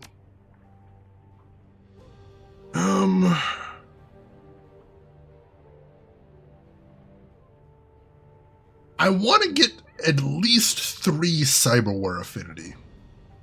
Because if I do that, then I get a bonus point of essence. Because here's the thing, I'm a mage. Mages shouldn't get cyberware. Because every point of cyberware you get decreases your essence. And essence basically makes you worse at doing spells. But if I get a bonus point of essence, that's basically a free point of essence I can spend on cyberware. So then I can actually get some cyberware without worrying about the essence hit. I can get 1 full point worth of cyberware. I don't think we want to do that yet because I still have a lot of money that I need to spend on spells before we start doing that. We don't need to do that necessarily this second. Matter of fact, I'm going to hold off before we spend any of those points. I got to check on a couple things. Don't messence with the essence. That's not bad. That's not bad. Alright, let's go check on Gaichu first and foremost. I imagine he is feeling some feels right now.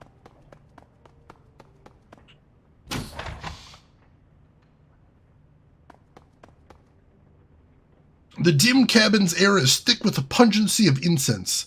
A small, rudely constructed altar sits near Gaichu's box of mementos. It consists of a wooden box, a few trinkets, and a bowl for burning incense. Gaichu himself is polishing his sword again. He runs a claw along the length of the blade, feeling and listening for nicks and dents. Good evening, Max. Fine evening, isn't it? He puts his sword aside and smiles in your general direction. What can I do for you? I don't know, I sort of assumed you'd want to talk about what happened to your team. Of course I have thoughts about it, but why would I burden you or anyone else with them? If you would like to talk about it, then we may, by all means. I am a private person by nature, however. This is why I did not seek you out to speak on it. Of course I want to talk about it. Are you okay? A curious question. Am I all right? Am I all right? I, the one who survived, who has now shed his old life entirely, who no longer needs worry about assassins on his heels. Yes, I am more than all right. I am free. The team is all dead save for Ishida. He will know what it's like to feel the disease burn through his brain, stripping logic and artistry and leaving only hunger in its wake. When it is done, I am certain he will be an animal, while I remain whatever it is that I am. Gaichu, but one that may speak and act as a free being. Gaichu grins thinly, cradling his chin in one hand. There is some poetic justice in this, I feel. He claims of my weakness, mirrored by my own descent into feral madness. And yet here I am, one with enough willpower to survive and prosper, despite my ill fortune. Hey, it was your choice. So long as you stand by it, that's what matters. Thank you for understanding that. The ability to choose consciously is what sets me apart from other ghouls. Understand, Ishida was a product of the same training that shaped me. But unlike me, he has never had the training proven wrong. He always believed he was the strongest, the best, and that he was unbeatable by lesser creatures. He would never have learned. His xenophobia and arrogance would have ruled him his entire life. Men like Ishida are the reason that Japan refuses to accept that the awakening was a natural affair and ships metahumans to Yomi Island. I was taught that people like Duncan, Gobbet, and Isabel are subhuman, yet I have seen what they can accomplish, and I am impressed.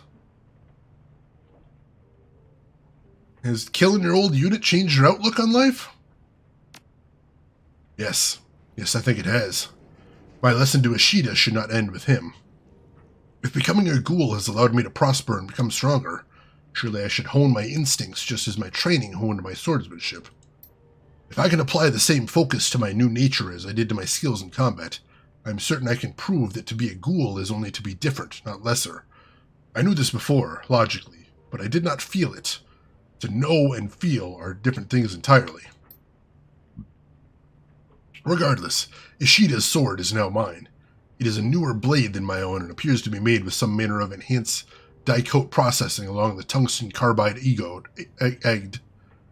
He lifts the katana, running one claw down the back of the blade. I have noticed a marked improvement in my speed while using it, particularly with follow-through moves. Should an enemy fall to the sword, I will be able to reposition much more rapidly. Alright, so we got a sword upgrade. That's a good thing. Yeah, Gaichu is a good dude, most definitely. So what do you do now? Gaichu recoils, expression one of rank incredulity. Surely you are joking with me. I will stay here and aid you in your endeavors. I have no other life to turn to, or anyone else to call friend. As you have aided me, so too will I aid you. This life in the shadows is the most free and open I have ever felt. I have no desire to go or do anything else. Perhaps later I will, but not anytime soon. Have a good night then, Gaichu. Same to you, my friend. Hey, seems like he's doing alright. That's a good thing. I unlocked a loyal friend. Lovely. His character development is really fascinating. He's an interesting character. I think that's one of the things that's very cool about this game. It's not just about the characters' backgrounds or what they're up to. It's about their outlook on life, and they are very well written. No, we don't stab friends, Orbital Beetle. We don't stab friends. Alright, so glancing into the box of mementos, you spot a few hitherto unseen items lying near the surface of Gaichu's mess of knickknacks. A pair of chopsticks with stained tips, and a torn-up page from a book covered in Japanese writing. The chopsticks are a simple affair. Black lacquer, obviously cheap and mass-produced. Whatever reason Gaichu has for keeping them, it isn't their age or quality. Taking a closer look at the chopsticks, it becomes apparent that they have seen some rough use. The lacquer near the tips is chipped and flaking away, revealing the wood beneath. The wood itself is stained a dark brown, is encrusted with something. Hey, Gaichu, why do you keep these chopsticks? Gaichu bursts into unexpected laughter, almost dropping his sword as he doubles over. He manages to gasp out a sentence after a long moment. Oh my goodness, I had forgotten those were in the box. He takes a few deep breaths, composing himself. Raising his sword, Gaichu returns to his practice. Tell me, have you ever heard of Tetsuya Nakamura? It isn't ringing a bell, no. He was a member of Shiwase's upper management for many years, running most of Shiwase Envirotech's agricultural development. A very bright star in the corporate world. He died in 2052, and those chopsticks are what I killed him with. Chopsticks? Really? They were the closest thing to a weapon I had at hand. Nakamura took his security very seriously, and employed several highly augmented bodyguards. It was only through several months of extensive planning that we were able to get near him at all. When faced with a challenge, one is often forced to improvise with what is at hand. We'd studied Nakamura's schedule painstakingly, particularly his twice-monthly trips to Neo-Tokyo. In Osaka, Shiwase's presence would have made any attempt on his life functionally impossible. In Neo-Tokyo, though, in studying his movement patterns, we discovered that he would eat at a particular French restaurant in Ginza every second trip, at precisely 8:30 in the evening. It seemed that he had a secret lover who lived in Roppongi, and he was visiting him during his business trips. Owing to the secrecy, he would give his bodyguards a night off when the two met. The restaurant in question was famous for their molecular gastronomy and the precision of their chefs, not to mention the view from the 38th floor. We managed to secure reservations near Nakamura's usual table, but only for two of us. We decided that Sasaki and I would be the pair to kill Nakamura. Ashida and Aomori would wait one floor below, and Takagawa would keep watch from a nearby skyscraper. We carried small but high-powered pistols, as well as tactical knives. We expected it to be easy. Alright, so what went wrong?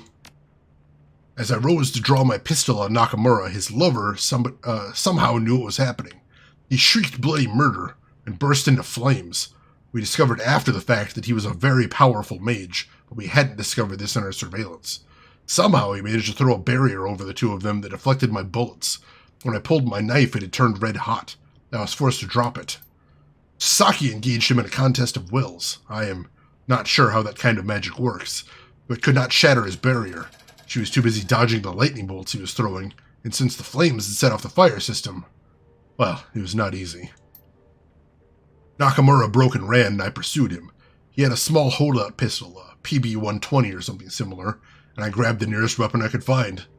Gaichu gestures towards you with the tip of his sword. Those chopsticks. I slid them up into his brainstem through his trachea. He died without making a sound.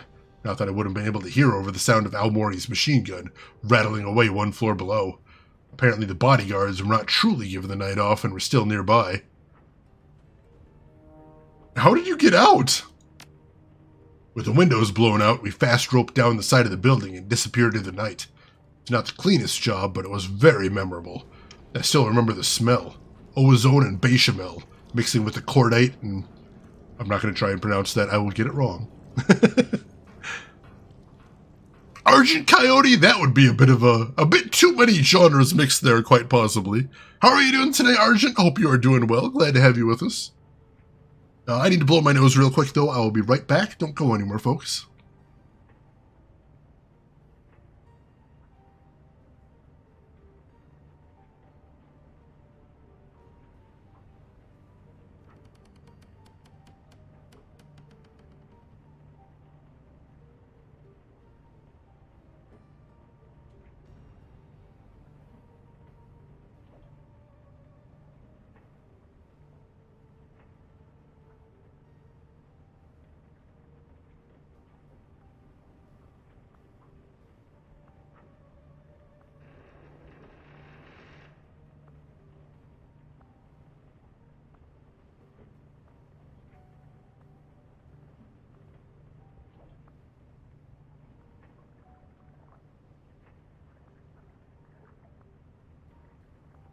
It's Leviosa.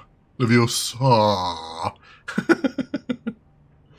Let's check out this torn page in here too, shall we? The page is old, and the highly stylized calligraphy is handwritten. The style is so artistic, in fact, as to be functionally illegible to you. This page seems to be missing a book, Gaichu. Gaichu nods in agreement and steps forward to deliver a crosscut to the air in front of him.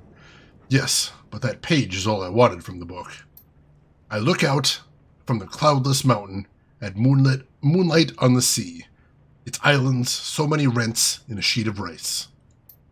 Gaichu pivots on the ball of his heel, thrusting the tip of his sword into the darkness of the room. The poet Saigyo. He was a master of conveying a sense of solitude and emptiness, and I've always found that poem to echo what I feel inside myself. How so? So often it feels as if I am contained within a ball of ice, floating through the void of this life, cold and solitary. The moments I can share with those who have truly mattered to me chip through the frost, and let me scream out that I am not alone. Gaichu does love his poetry. Alright, let's see how Ractor's holding up. Ractor has nothing to say. Alright. Let's go check on Duncan, I suppose. See if he's got anything going on.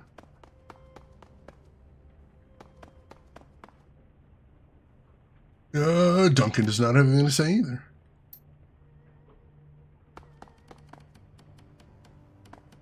Gun Show, much better name for him. Rex says, how are you doing today?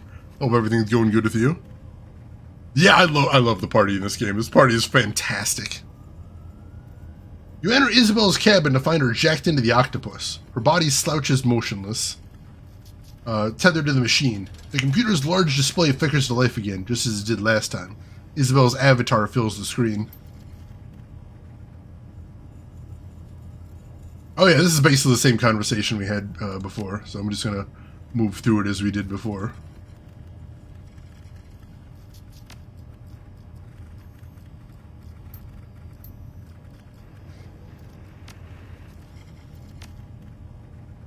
Why can I not ask her about the walled city? I don't understand. It's so weird. Just no dialogue there. That's super strange. I don't know if it's a bug or what. But I went through a lot of trouble to unlock that dialogue, and now I don't have anything there. Let's check with Gobbet, though. How are you adjusting to that gift that rat or the shiny object or whatever's given you? Her expression brightens. It's good. I mean, probably not like morally good, but I think I could use it. What is it? What can it do? Well, it's kind of like a grenade. When I throw it, it goes boom. Not out here in the real world, but in the astral plane. It's pretty impressive. As for what it actually does, scares the shit out of anyone who got caught in the blast. Makes them act like idiots. They run around with their hands in the air or forget about who's shooting at them and stand around with their fingers in their ears. Handy, huh? Sure, I guess. So, here's the thing. When I use this thing, what I think I'm doing is opening a bunch of temporary cracks in the astral plane. Just little ones, only wide enough for sounds to pass through. People in the blast radius can hear things on the other side. So let's say that I throw this sucker at someone and it goes off. Boom! All of a sudden, that poor slob can hear the things that got into Malvina shrieking in his brain. That sounds unpleasant. Yeah, it's a bad time for them. All those voices at once, yelling and babbling and cursing, doing the Rat King thing, it'd drive you nuts, right? That's basically what it does. Drives people mad, makes them work against their own self-interest. It's like temporary insanity in pebble form. As long as you're comfortable using this thing, I'm all for it. How many did Rat give you? That's the best part. After I use one of these and go to bed, I find another one in my hand the next morning. I've tried it a couple times now, and it keeps happening. Toss, explode, nap, vision of dancing rats, and ta-da! New magic pebble. Using this feels right in a way that the shiny object never did. I think it's Rat's reward to me for taking Malvina down, or something. I don't know exactly. I've never heard of this happening to anyone before. Anyway, it should help us moving forward. And considering what we're up against next, I think we can use all the help we can get. Yeah, this sounds like a bad idea, but I trust her judgment. She said it feels right. She always said that the shiny object felt gross, so I'm going to trust her on this one. I mean, yeah, regular grenades are pretty horrifying, too. So yeah, that it basically, as far as mechanics, it works like a grenade, which is I get one use per mission, but then it renews for the next mission. Against my better judgment, I will trust Gobbet. She's earned that much. All right, Gobbet, we've finally gotten back on track. So, you got another lesson for me? No, Seattle, no more lessons. You don't need them. You're as much of a runner as I am now. Might even be a thing or two that I can learn from you. All that can wait, though. We got this whole situation with the walled city, and your foster dad and gun show and all that to take care of. Kind of a mouthful. Lots of players involved, tons of intrigue. Honestly, I'm enthralled by the whole thing. Can't wait to see how it turns out. I'm glad to see you're keeping a positive attitude about it. Me, I just want it to be over. She smirks at you. And miss out on all this fun? Never. Oh, and Seattle? Yeah? The pot on the hot plate. It's always full. I keep a soup going on the thing 24/7. If you ever want any, you're welcome. Come on in. I'd love the company. You got it, Gobbet. I'll be here with bells on. Leave him off. The jiggling might scare Folly. There was this terrible incident at a Christmas pageant once, and well... She gives you a sly smile. She bites.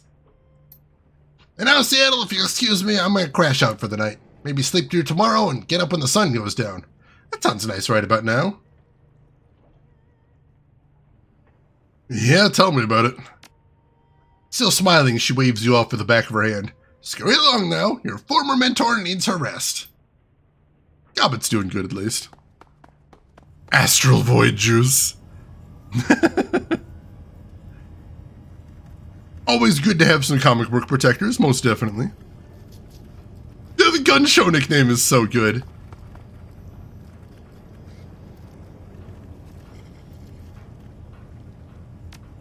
I don't understand why I can't ask her questions about the walled city. I'm super frustrated about that.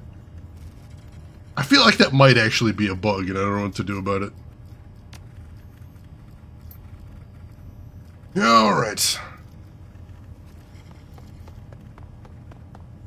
Let's head downstairs. So yeah, we talked to everybody in here then. How are we doing on cash is my next question.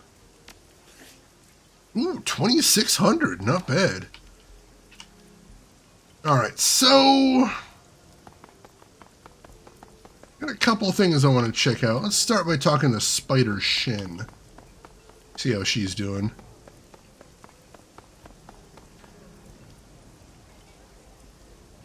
Let's see. I definitely don't need any melee weapons.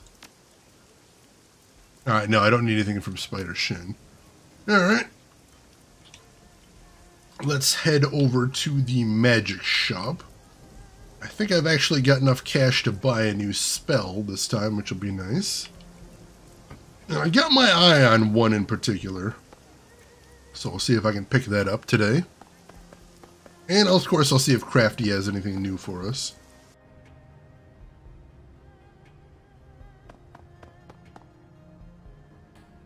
Alright, nothing new.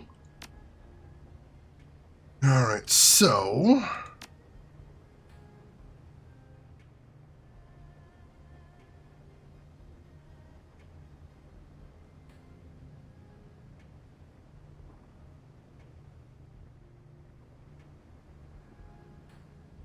Alright.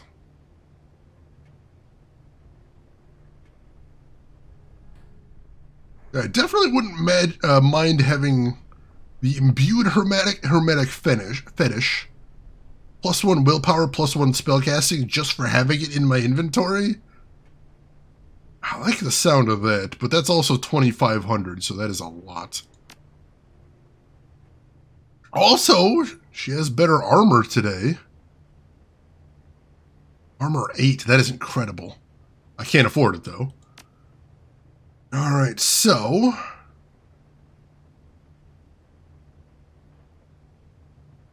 let's see, this is what I was looking at, Chain Lightning. Because the thing is, I have an AoE spell, but it's not very good. Because right now, I have Mana Ball. which is an AoE 2 for only 10 damage, even if it does pierce some armor. Whereas Chain Lightning is damage 16, and the first bounce has a range of 8 tiles, second one has a range of 6. That's much better, I think. Oh my god, they have Flamethrower 4? How is there a Flamethrower 4? Alright, I'm going to have to get that eventually, but I want to get Chain Lightning now so I have a better AoE. Because right now I just don't have an AoE I ever use. Hey, Trinetta, welcome in. How are you doing, Trinetta? How's your weekend going? Let's see. Siamese, I always went with a detective type build, charisma, and pistol skill with some dodge. Yeah, I mean, as long as it gets you through, you can't argue with results. That's the important thing. Hong Kong is the one game where I went Decker and I just found myself jealous of Isabel. That's fair. I'm doing good this weekend, Trinetta. Enjoying it. It's getting a little toasty over here, which is a little soon in the season, but we'll see how we do. Let's see. I'm not sure how I feel about this game where you do all these fantastic dangerous feats and somehow never earn money. Because these things are very pricey versus what you earn. I mean, the problem is we have a lot of layers. Like that drone, that probably got sold for a lot of money, but, you know, we had to give that to Kindly Cheng to sell it for us. So she was basically our fence, and then she probably had someone else to actually do the fencing. So a lot of people getting cuts is part of the problem there. Plus, it's never stated outright in this game, but there's an assumption that whatever pay you get is getting shared with your whole team. So that takes out some as well. So yeah, let me get Chain Lightning too. And then I will replace Mana Ball. That. There we go. And then I'll go ahead and sell Mana Ball to get a tiny bit of cash back. 300 is actually not terrible. Yeah, I'll take that. All right. Not going to be buying any more spells today, but that's something.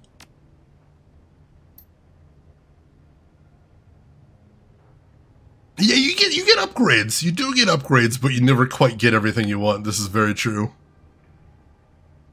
Trinetta, I think I got this game for free in Epic. I should try it out. It's good. It's so good, especially if you like, just like lore and character writing. The writing in this game is by far my favorite thing. It really is. Alright, so we'll make a quick round of the town, see how everybody's doing. I suspect we're not going to see a lot of new dialogue, but we gotta check. Yeah, he doesn't have anything new to say. I feel like a lot of these storylines we've hit the end for, so we're not going to be seeing a lot of new things. Yeah, nothing else from Matthew. We will pop into the Mahjong parlor, see if there's anything going on there. We can talk to Kindly.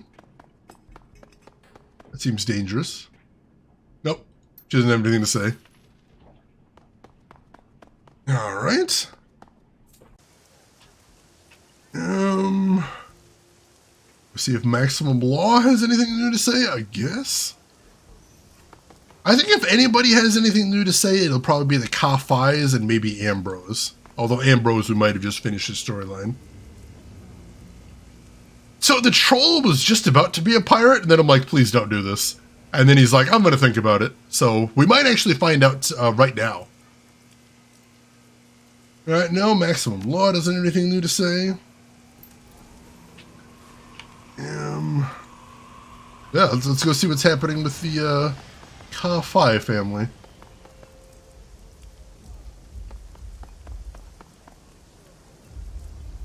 Frederick watches the street with a solid, sullen diligence. He shoots through a glance, clearly preoccupied. I got a lot on my mind. Alright, so he's still thinking about it. He's still thinking about it. And I bet Henry's gonna be too. Yep. How about Callum? What's going on with him? Callum is in a rare state. steeped neither in melancholy nor in alcohol-fueled oblivion. His excitement can barely be held back by the corners of his mouth, and this comes in stark contrast to the dread hanging over Haoi. This is it, Max. It's actually happening. What's happening? My chance. My stepping on up. It's official. My ship is finally coming in. My mother won't approve, my father won't care, and my brother won't understand. But this opportunity is too great to pass up. Certainly you see that. Seems almost too good to be true. You don't know the half of it. Mr. Tai confessed to something else. They performed the genetic test after our dinner. He says I'm his son. It all makes sense now. I've never fit in here, and I'm nothing like my father or my brother. Don't you see? My mother had an affair with Mr. Tai. All her attempts to keep me down were really just efforts to save face. She couldn't let anyone know her shame, that Henry isn't my father. Oh, but it doesn't matter now. My real father is found, and he's going to give me the life I always deserved. For starters, he invited me on a Baihu corporate retreat for execs and their families. He wants me to meet his wife and his 2 daughters. Imagine that! I've got 2 little half-sisters. I can't wait to leave all this behind. I don't know about this. What's not to know? Matt's the only one who's been honest with me. My mother's been lying to me my entire life. I don't know her anything. I've paid for her lies long enough. It's time I got something for myself, right? Are you trying to convince me or yourself? I just don't know. Maybe you're right. I need to think about this.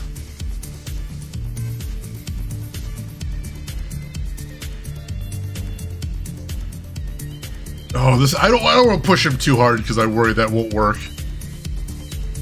Yeah, this family loved to spill their life stories to Max. They're very open with it in a very weird way.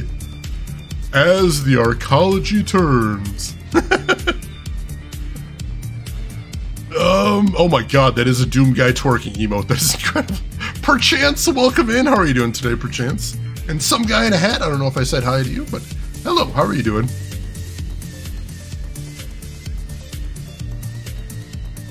Look, there's a lot at stake here, and the world isn't always as it seems. Think about it for a while. Callum nods thoughtfully. Thanks, Max. I will. No, I just wanted a gin and tonic. This is a lot, man. This is a lot. Let's see how Ermine's doing.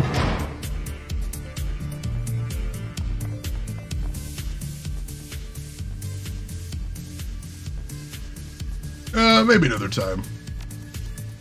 Yeah, she's got nothing else to say. Alright, so I seem to have reached the end of their storyline, aside from the final resolution. Rip and twerk! Yeah, I just look like a kind of guy you can tell all of your troubles to. All of your troubles. Literally every trouble. Every single trouble. All of them.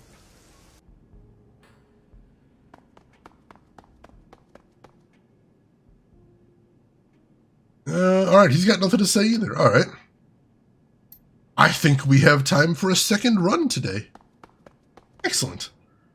Let's head back to the ship and pick one out, shall we? We got a couple we could do. Just gotta decide where we want to go tonight is the real question.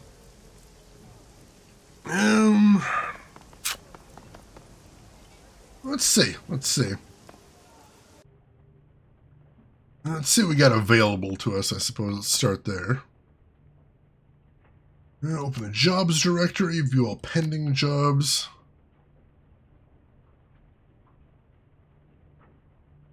So I remember the restaurant job, I remember the geomantic sabotage. What's the urgent task?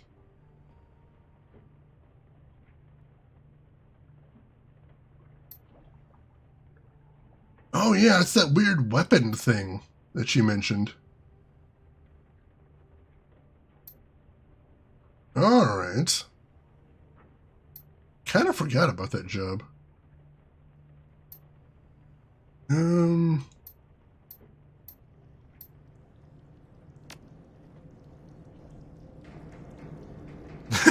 EP, that does sound like the kind of thing somebody would be talking to me about.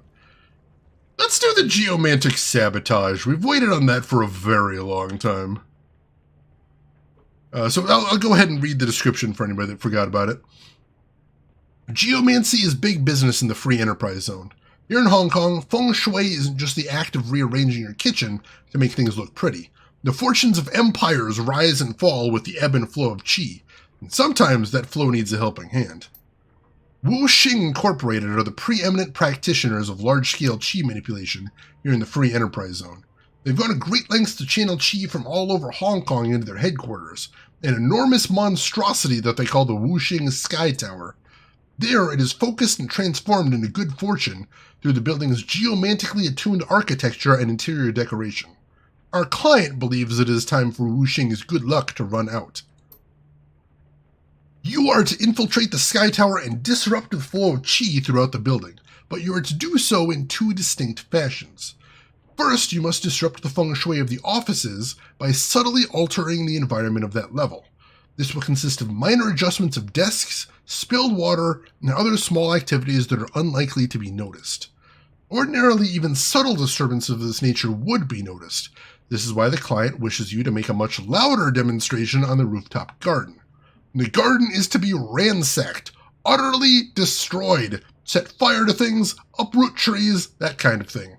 Our client has also specified that he would like you to destroy the large Buddhist statue in the garden, smash the thing to bits, and leave them scattered across the rooftop. This level of destruction will keep Wu Sheng's geomancers busy long enough that the more subtle disruptions below will take effect. In addition, it will send the kind of message our client would like Wu Sheng to hear. I have the utmost faith in your ability to cause destruction. The more disruption you can cause on both levels of the Sky Tower, the happier the client will be. Given your own skills with magic, you should have an easy time identifying the most effective ways to disrupt the qi of the building. So this is going to be both a quiet run and a loud run. I'm hoping one at a time, but it sounds like they might want me to split the party, which I really don't want to do, but we'll see what happens. Good, contact me when you finish the job and I'll send you your cut of the payment. Alright.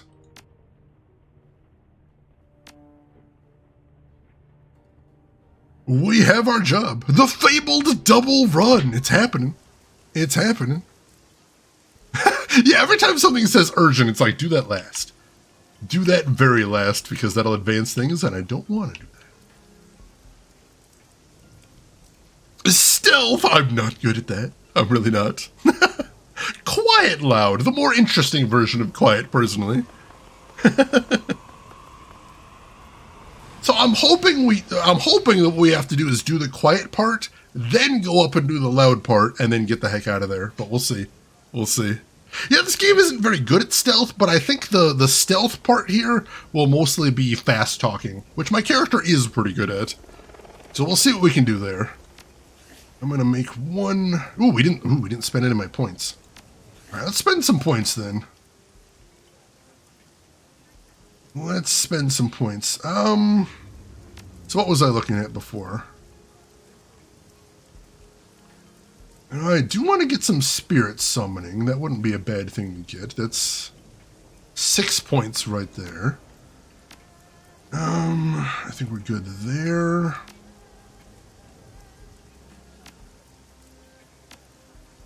I do want to get cyberware affinity, but like I said, that's going to be money to actually get cyberware. Otherwise, that's not very useful. And right now, we still need to buy some more spells. So I'm not super in a hurry to get that.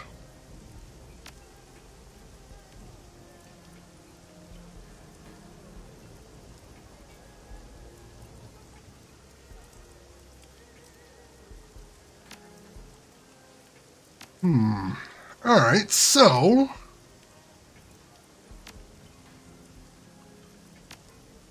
yeah, let's do that. Let's do that. Let's get 3 points in spirit summoning. Actually, let me make sure. Make sure that's the actual thing I need to get. I know there was one stat I was looking at that I need to get to be able to get some more mystic items that'll give me some passive buffs, and I do want some passive buffs. So we'll see what we got here. Is this going to be a milk run? No, this is going to be the opposite of a milk run. This run, they're asking me to do a lot of things in a very specific way, and we have so many objectives for this run. Oh my god. Definitely not a milk run. Yeah, so I need spirit summoning. I need spirit summoning is what I need. Alright, so let's go ahead. Get out, here he is. Some guy, I like that song. Alright, so go in here. Let's go into spirit summoning. We'll get 1 point, 2 points, 3 points, and then I get to choose a totem. Dove can set all spirits. Breakaway chance to 0% within 3 tiles. I'm not going to be summoning spirits. Bull. The power of the bull aids all allies within 3 tiles with damage reduction. I don't like hanging around close to my allies because I worry about grenades. Scorpion grants all allies within 3 tiles damage +4, but reduces accuracy by 10%. Ugh, no. The power of the bear heals all allies within 3 tiles of the damage from the most recent attack. I've already got healing.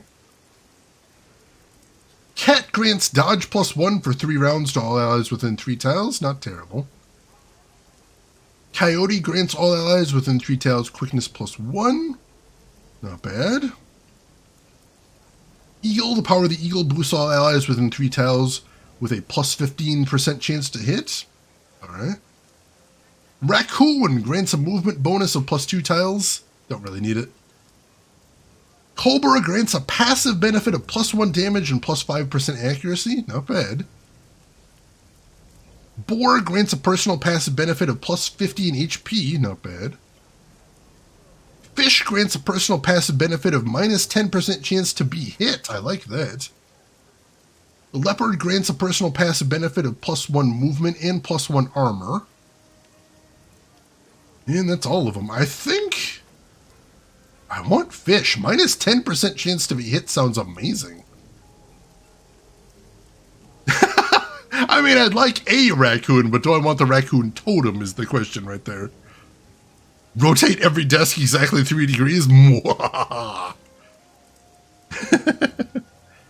So yeah, personal passive benefit of -10% chance to be hit. I like it. Alright, so that leaves me with 3 points, which I will hang on to because I don't think I can do anything stupendously useful. So yeah, we'll hang around with that. Alright. So even before buying any magical talismans, -10% chance to be hit, I like that. Because that already makes me do what I'm already doing better. Yeah, that's just for me, not the rest of the party, but the problem with my character is I'm so much more effective if I stand on dragon lines. And most of the dragon lines aren't in good cover, if they're in cover at all. So I end up having to tank sometimes, is the problem. So if I can have any chance of not getting hit, that'll make it easier for me to stand on dragon lines and cast some really cool spells. Andrean, welcome in. Fish Shaman. Hopefully I don't have to get gills with the deal. That would be awkward. Or I know that Gobbet has the 2 rats on her shoulders. Do I have to keep fish in my pockets? That would be super awkward. All right. Puffer Fish Shaman? Do I have spikes when I puff out my cheeks now to intimidate my enemies? I kind of like that. All right. Mr. Fish Pockets! That's the kind of nickname I don't need following me around. Every stray cat in town just follows you around. Oh, God. And there was a cat totem, too, wasn't there? I think so. All right. Travel to the Wuxing Sky Tower to commit geomantic sabotage. We are going to take our regular crew of Isabel in case we need a decker. Mainly I'm taking a decker in case there's any pay data we might be able to steal while we're there. Get a little bit extra cash because we do need a lot of cash right now. And then because we have to cause a lot of chaos, I assume we're going to attract a lot of attention, so we're going to need to hit very hard. So let's take Ractor and Duncan because they hit very hard. and I appreciate that. Yeah, you always got to have a decker, because you never know what's going to come up, and it's better to have a decker and not need them than need them and not have them. Mega Maki. All right, confirm.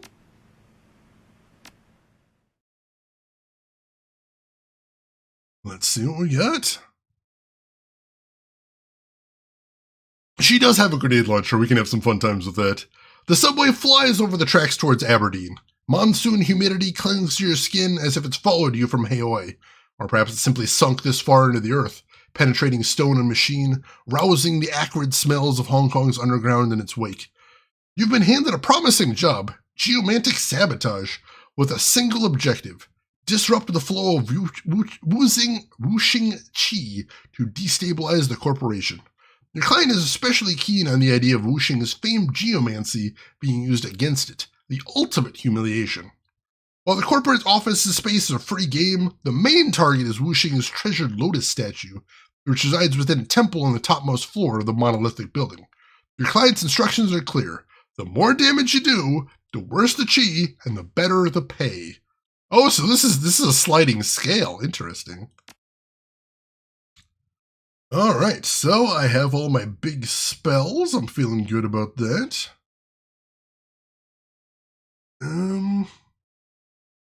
Let's see, what is this?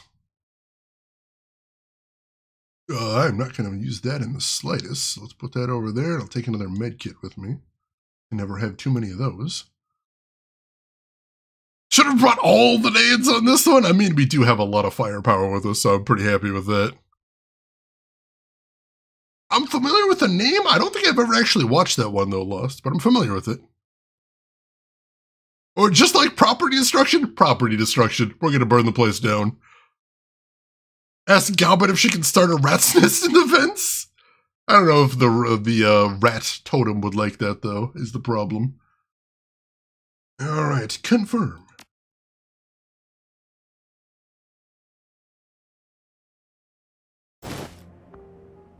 The subterranean access way opens to one of the Wuxing Sky Tower's few employees-only entrances.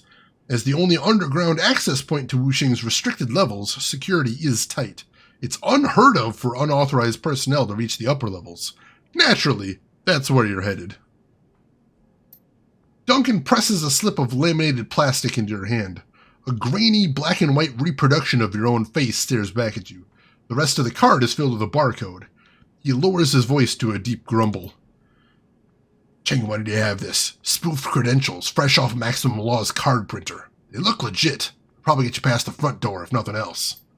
Supposedly, the client said something about other ways to bypass the check-in system inside the building, but he didn't go into specifics. We're going to have to find them ourselves. Oh, that's helpful. Thanks, client.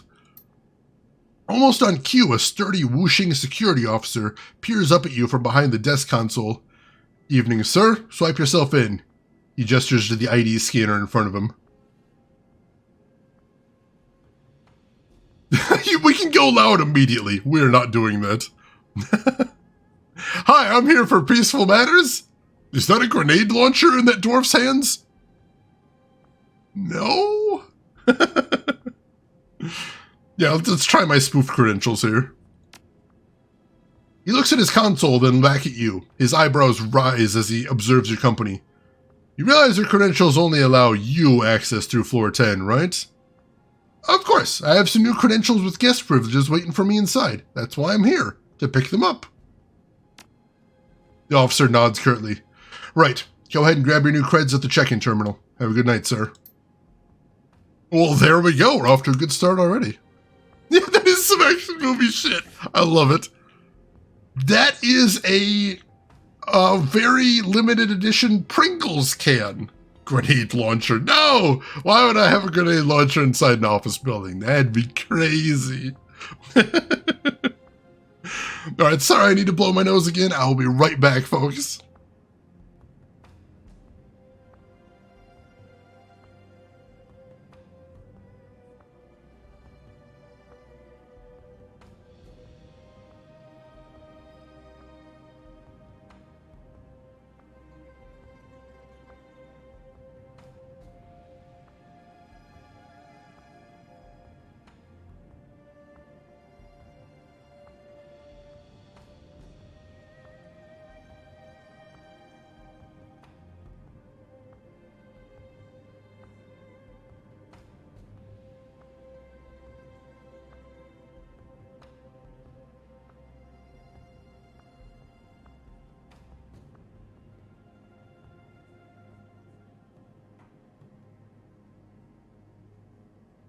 Nothing to see here. We're not Shadowrunners here to burn the effing building down or anything.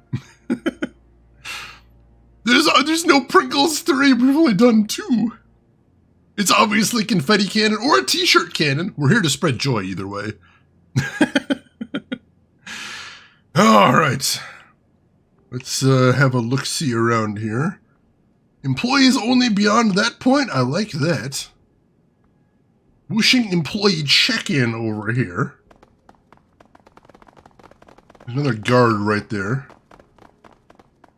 Security checkpoint. Ooh, matrix check-in.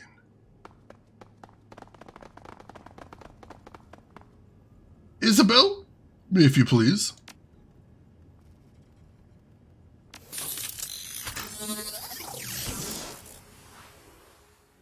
All right, system trace 200. All right, we've got a little bit of room to work here. This was one of the first quests we ever got, so we may have a little bit of room to work. That's nice. I'm gonna have to sneak past these guys, though.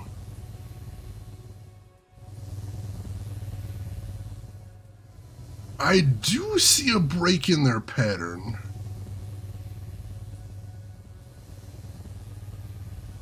Oh, nope. Ah, I was looking in the wrong spot. I saw a way I could sneak past him, but I forgot about right here. My bad. Hit him with a killer. Nice crit. There we go. Alright, so we got a little bit of system trace, but otherwise we're good. Alright, so now I just need to sneak past this guy, and that part will be easy. Let's wait for him to go back again, I think. And we're going. Blocker IC rating 7 is pretty intense, but we could force it if we wanted to, but I don't know if there's more here, so I don't want to use that willy-nilly, because usually we're pretty good at cracking these. So I'll go ahead and get in there.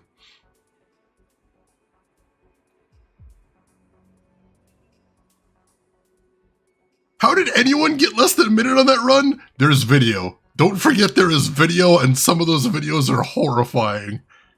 I definitely couldn't pull it off, I'll tell you that much. Yeah, just go in, everyone. Yeah, this card's only good for me, but I've got a card back there that's good for everybody. Sure, whatever. Alright, take care of yourself, EP. Have a good grocery shop. Thanks for hanging around with us, and we will see you around. Take care of yourself. Alright, let's get started. 6532. 4264. 56138. 56138. Alright, what do we got? M in the 4th position. And then that stopwatch thing, so it could be this. Alright, I see 2 different ones it could be. It's this one. With 38 seconds to spare. Beautiful. Alright, yeah, so that was not the end of the run, so I'm glad I didn't... Oh, shit! Oh, shit, we're spotted! Oh, God, alright, we got some stuff going on here. Alright, so let's hit this guy with a killer first. Nice crit! And then this guy's a melee guy, so... I'm gonna see if I can hit him with a Tar Blaster. Because that'll root him in place, and since he's melee, I should be able to basically do what I want at that point. So it technically missed, but the AoE still caught him, so that's all I really needed. So let's tag him. And a crit! Beautiful, alright. That'll do. Hey, Groshin! Godspeed on your run, thank you. How are you doing today, Groshin? How's your weekend going? Alright, so let's see if we can crack through here. Blocker IC rating 9. What the heck? Alright, let's see if we can get through here. Alright, so only a starting time of 25 seconds. We should be able to increase that a little bit, but this one's going to be the tightest hack we've done. Let's see what we can do. 7748. 2133. 2133. 54363. 54363. Alright, so what do we get? W in the first and last position. Could be this one. Just that one. That was easy. Heat suppression routine. Not sure what that is, but I'll hit it. Alright, let's head over here. See what's through this way. Alright, so there's another door over here, and I'm not sure if there's something there. Ooh, this one's dangerous. This one's very dangerous. I might actually want to take one of these guys out preemptively.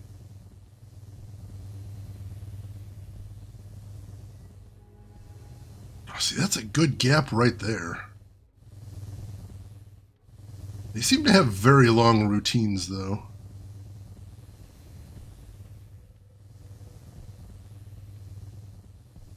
Nope, nope, nope, nope. Oh, wow. Yeah, they have very long routines. I'm going to see if I can get the jump on one of these guys. Because honestly, I've never tried that before. I don't know if I'll get a little bit of system trace automatically. I probably will, but let's see. Oh, I can't get the jump on him automatically. Dang it. I thought I'd be able to initiate combat on my own like I usually can. Alright.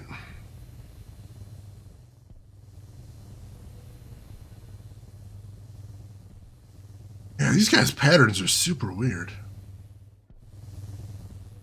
Now, where's this guy going to? Alright, I think they're mostly synced up. This is probably going to be my only opportunity.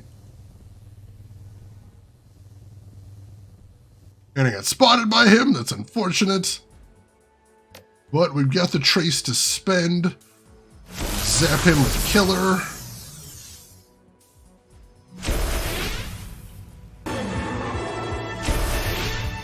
Nice crit. And hey, Lost, thank you so much for the gift sub to Grushin right there. Gift sub number 89 in the channel. Thank you so much for all that generosity. Holy crap. I appreciate the heck out of it. Yeah, if it was behind a hack, it's something good. That's basically what I've learned in here. I'll take it. I'll take it. Alright, so there are two doors over here. That's interesting.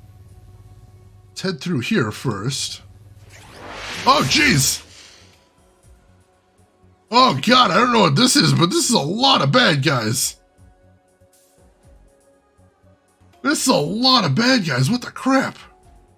I'm gonna want to do suppression, but right now I need to protect myself. Let's hit this guy with Killer. There we go. Hit him with a shot. Alright, he's down at least. Oh god, my system trace is going up. Alright, let's... Here, let's, can I move?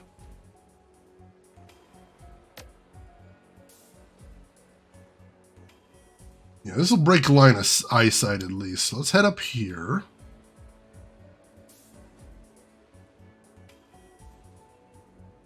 I was hoping I'd get a little bit better two-hit. That's not terrible, I guess. Let's hit him with Killer. Nice! Crit! I love it. And then... let's see. It looks like I could use Sniffer. My two-hit chance is not great. Let's go ahead and use that. Better two-hit. Alright. Let's use killer on this guy. And they both got heavy cover, unfortunately. Damn! Miss at 89%. Rude. There we go. Got a nice bounce in there. And then another miss! Wow! What is happening? Alright, just killer again. That's a good crit. And then I am gonna run back to here. And just use a normal shot. For reasons. Wow, that's a lot of damage. Alright, I'm going to spend a turn using suppression. I want to drop that trace a little bit. There we go. And now let's finish this guy off. Oh, come on!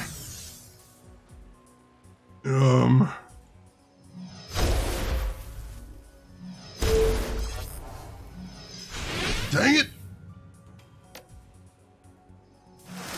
There we go. All right. This is an intense system. All right. See if we can break in here now. Blocker IC rating 7. We should be able to do that. All right. And start. 1168. 1168. 9732. 9732. 29178. 29178. Alright. M, then circle, then square root. That narrows it down to 1. Easy.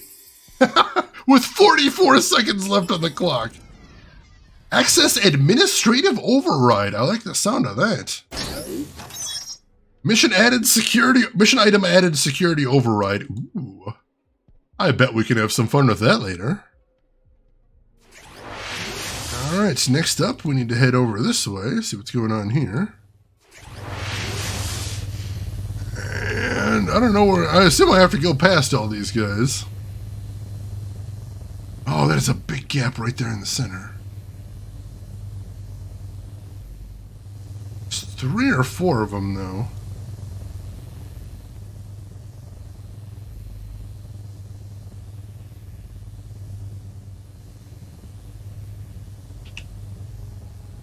Oh, damn it! Oh, I got pretty far there. That was pretty good. Hit him with the killer. Hit him with a shot. Oh, hit him with another shot. There we go. Sneak around this guy. Whew! Hack the planet! We almost got past all of them. That was pretty nice. That's some Frogger skills going on right there.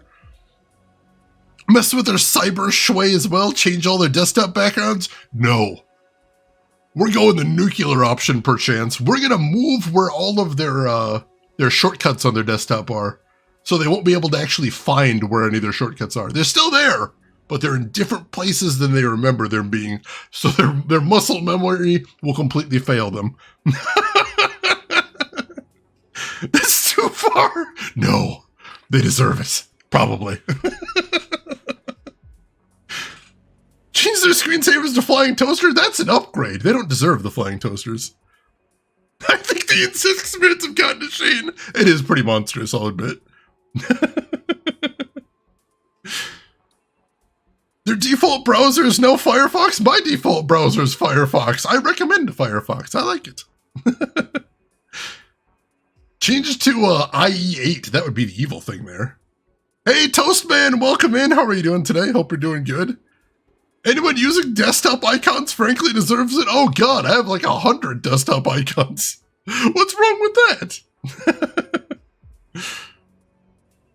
Oh god, yes, perchance. I've done that before. I'm not gonna lie, I've done that at least once. How could you not?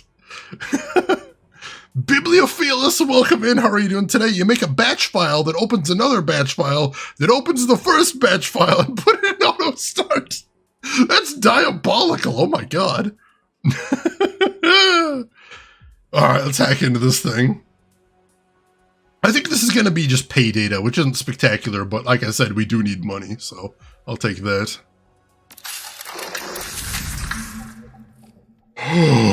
Alright. 5544. 3128. 3128. 24897. 24897. W in the last position. This one? With 45 seconds left on the clock. Awesome. That's mostly luck, though, I'll admit. I'm getting real lucky with some of these patterns. Yeah, it's just pay data. Get the hell out of here, though. Use your folders to hold your icons.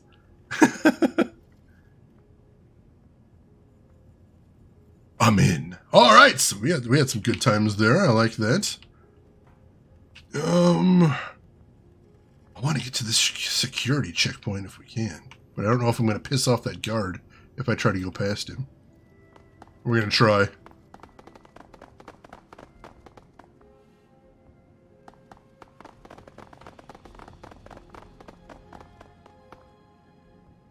Oh, there's a lot of dudes there. That's probably where we want to go next, I think. Let's see if we can go in this employees only room.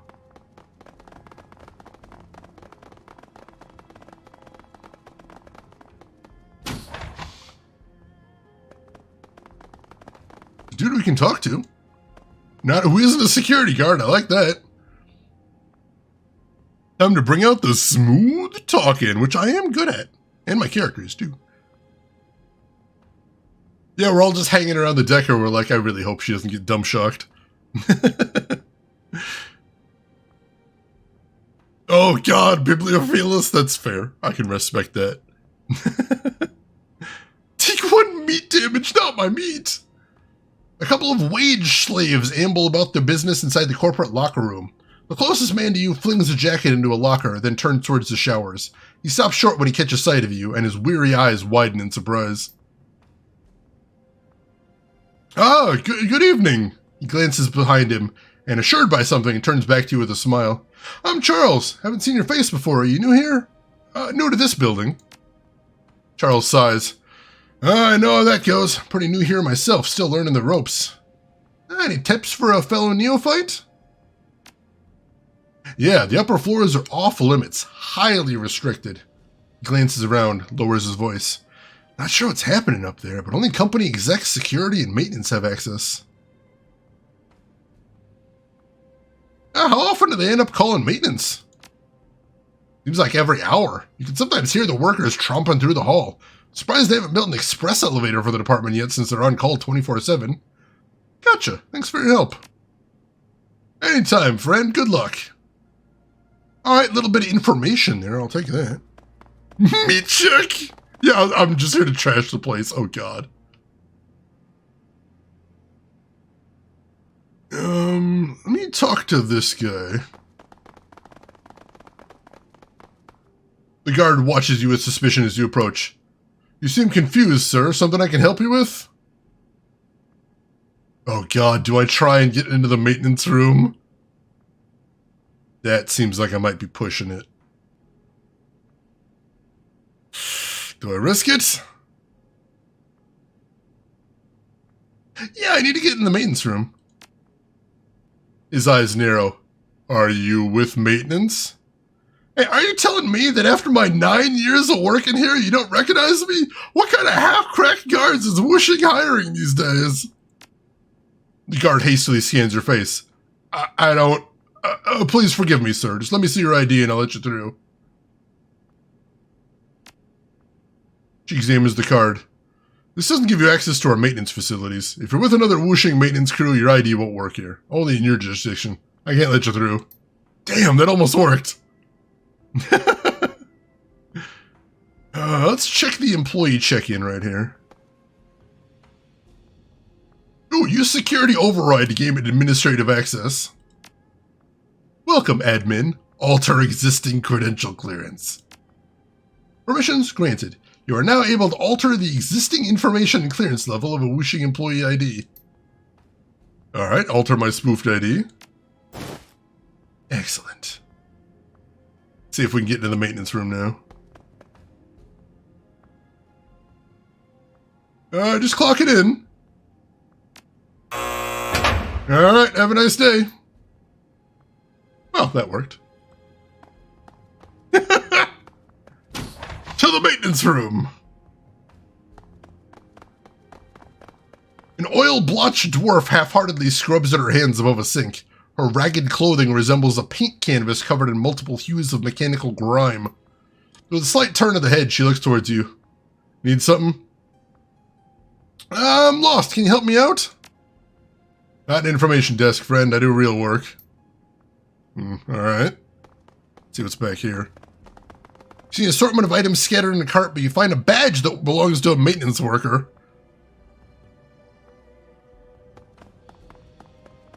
Yeah, alright. I wonder. Head back over to the employee check-in. Actually, hang on. In case I mess this up, I'm going to save real quick. But I have an idea. I don't know if this is what I need to do.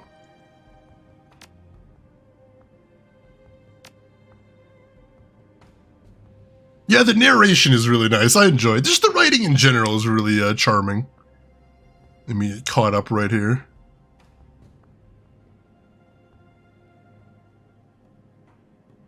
Yeah, I should have done that. I don't have it yet. Let's see. Yeah, my ID didn't work before, but now it works. Everything's fine. You went to my bar mitzvah. Why don't you remember me? Hey, it's me, the janitor from 5 minutes ago. I am now your boss. Let me through. Yeah, who do I show my badge to? Excuse me, before I tell you who I am, I need to fiddle with this workstation for a second.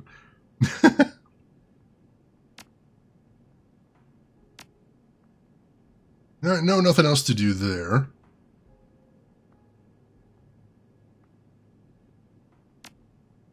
Alright. Doesn't look like there's anything else to see here.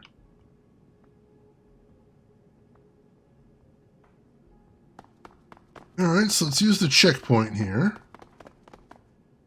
Swipe heightened employee ID. Multi-personal pass accepted. Access granted. Greeting. Welcome, Mr. C. Pang. Have a nice evening. The terminal emits a chirp of recognition. Everything checks out here. Thanks. Thank you, too. You have a wonderful day, sir. And you know what? You're doing a great job. I just want to tell you that in case nobody else has told you that today. You're doing great. Let's see. The pristine, hyper-sterilized office glistens as if every surface has been polished. Your client has requested that this area be manipulated as subtly as possible so as not to draw attention away from the temple. The true defacement will happen there, distracting Wuxing's security. Hopefully they won't discover the disrupted chi flow on this floor for weeks.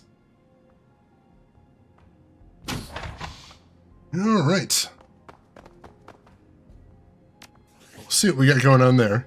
C-Pay, multipass. Multipass. I am ascended. Finally!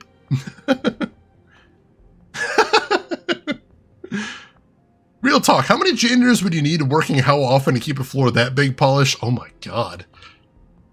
I suppose if you had like one janitor that was just doing this floor every night, probably, but like anything that you want to keep like that shiny, that takes a lot of work. It really does. Alright. So we're in. Pretty dark. Hopefully that means we'll have the floor to ourselves. What we got over here?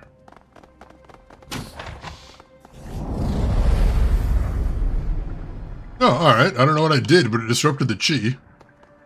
I suppose since I'm a mage, I can just see them and fiddle.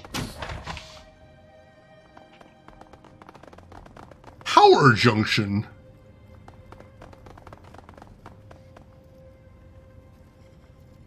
A shock to the system could compromise the computer mainframe. Well, that seems loud. Let's not do that yet. We want it to be subtle. We don't want them to obviously know we've done bad things on this floor, if we can. Hey, Brogan! Welcome in! Lilo Dallas Multipass. Multipass. How are you doing today, Brogan? How is your weekend going? Hope everything is good with you. Is there nothing in here? Oh, here we go. I mean, yeah, I suppose you have drones that'd work. Doombuzz! I love it. I love it.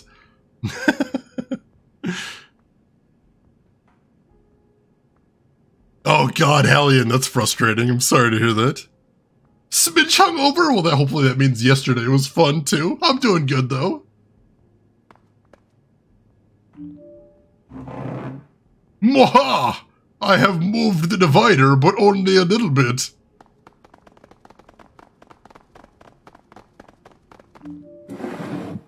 And I have also moved that divider a little bit.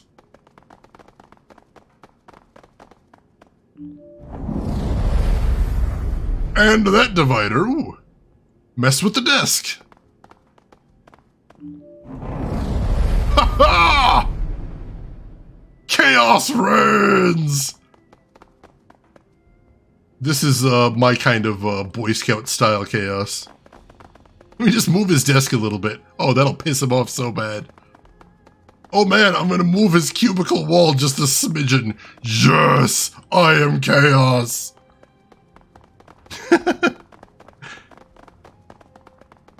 So yeah, the basic idea of the mission is we're trying to ruin the feng shui, but we're doing it in two very specific ways.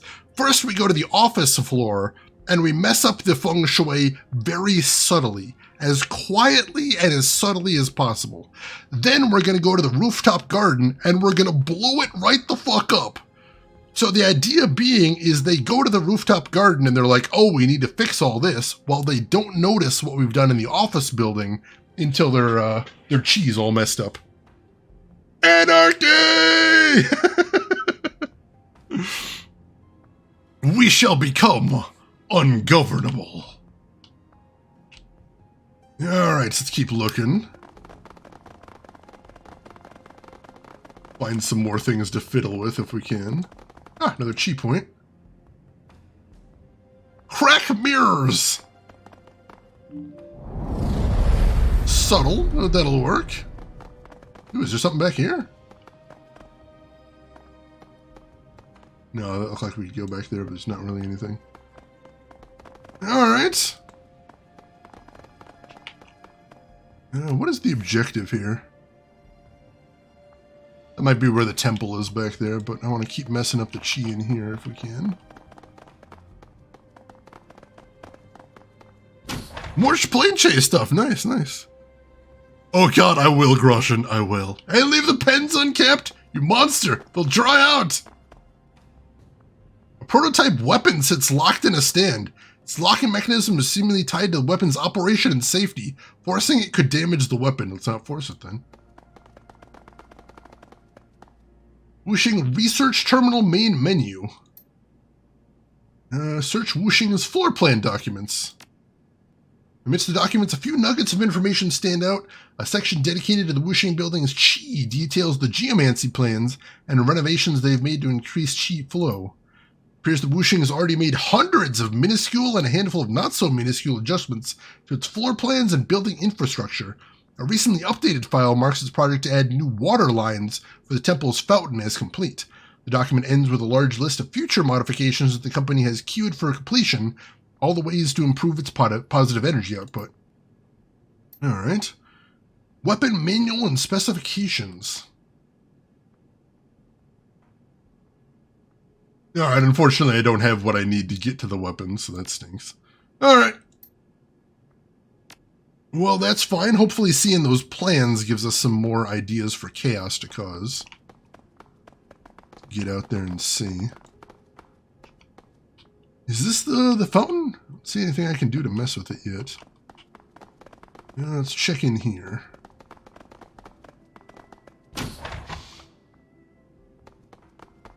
Alright. Can I mess with the chi in the restroom? Yeah, I could give their bathroom bad vibes. Crack the mirrors. That doesn't sound good. Yeah, that sounds like company. Oh, shit. We got company? Oh, God! Why do we have company? Oh, he's gone off the reservation. That's fine. Why are there spirits? What is happening? Alright, Max, you need to heal yourself. Holy crap. There we go. And then,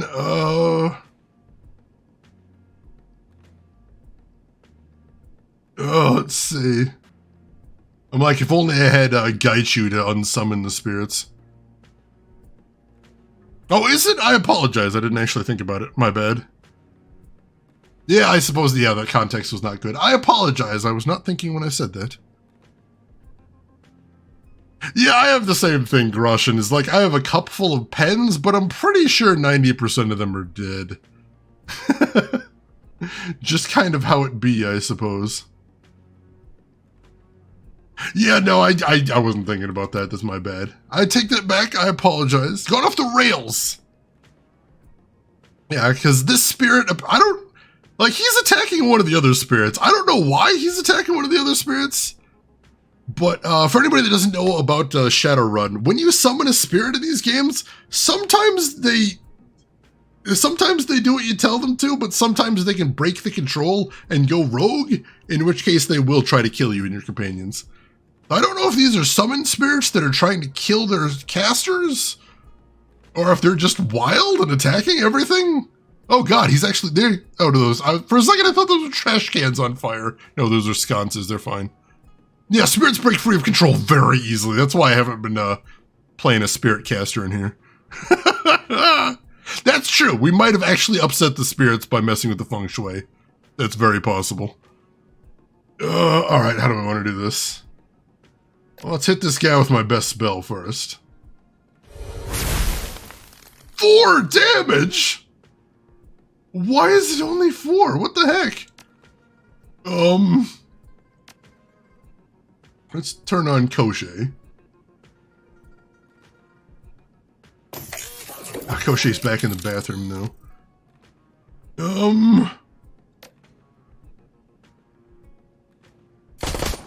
Oh, that's better. That's better. Alright, now we're talking. Alright, that guy's down. If those guys want to take each other out, that'd be wonderful. But right now, we need to think about getting some cover. So you take up right here. I still don't want to bunch up, though, because I don't want to risk one of them throwing a grenade at me or something. But we do need to make sure we're... I don't know, hopefully not getting shot at here. Heck, Isabel, you just go back in there. You're gonna be fine. Ractor, you head back in there as well. Duncan, you head to right. God, there's no good places to get cover in here. Have you head to right here. And then go on Overwatch? Sure. And then Koshei, we're going to head back here. And then you are also going to go on Overwatch. Let's end the turn there and see what happens. Hopefully these guys are going to keep fighting it out. No, it doesn't look like it. That's some nice Overwatch damage, though. Alright, who can see something here? Koshei can see this guy. Let's see if we can finish him off. We can. And then let's Overwatch.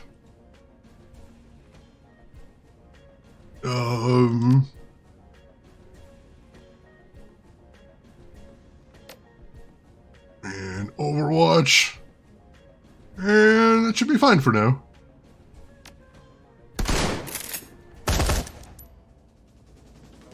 Okay, that worked well. Turtling strats, FTW. My deck is running black ice that makes the NSA look like a script kiddie box. I never lose control. Some ghost dude, welcome in. That is absolutely what a decker would say in this universe. I love it. How are you doing today?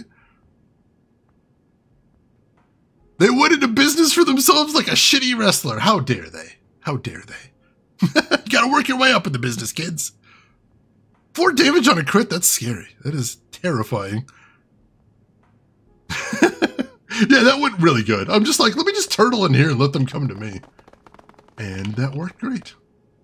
Let's check over here next.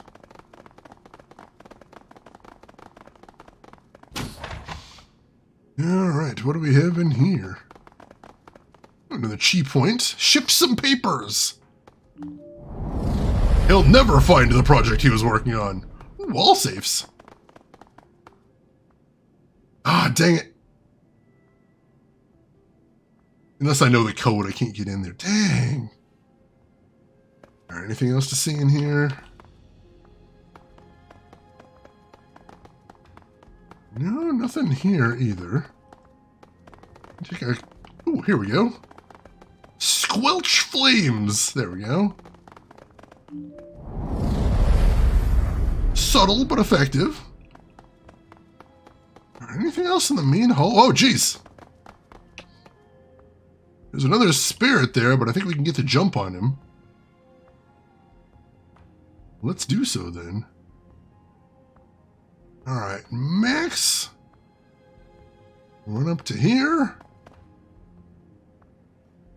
Hit him with a chain lightning. Miss! Rude.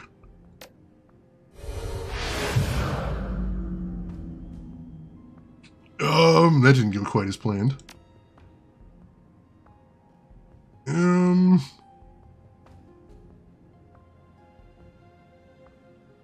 of want to just see if we can just run out there and shoot him. Like, we can kind of hit him from back here. Kinda. There we go. And why don't you turn on Koshe? And then, why don't you go ahead and give Koshe an extra AP for the turn? Ooh, extra AP. I forgot about that because we upgraded it. Is it Matrix OS Frog? I don't know. Alright, he's got 5 AP to burn, so that's pretty spectacular. Let's have him run up over here.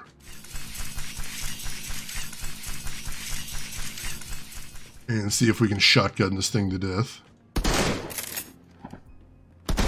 We can! Beautiful. Alright, is there another spirit over here now, too?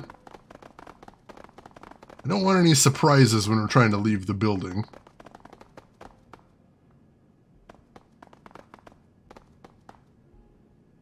Alright, I don't see anything more we can mess with. Like I said, I'm not sure if messing with the floor plans gave us anything additional. Can we do something with the fountain now? I don't see anything. Alright, so let's head up here.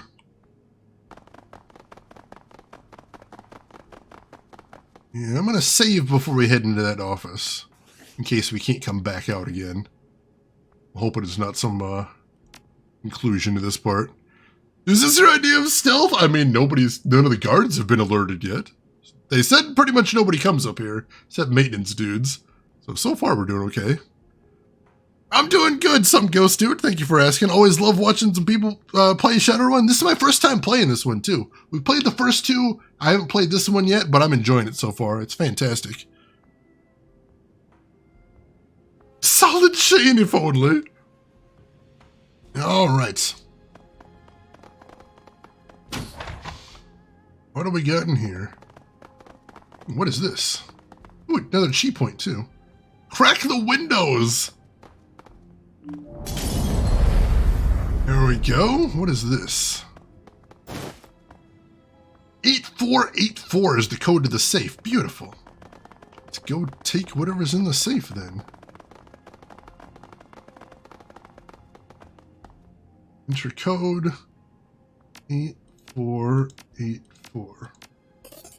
Box pops open, revealing a few cred sticks. I don't know why you had 150 nuyen in an incredibly expensive office building, but sure, whatever. Free money's free money.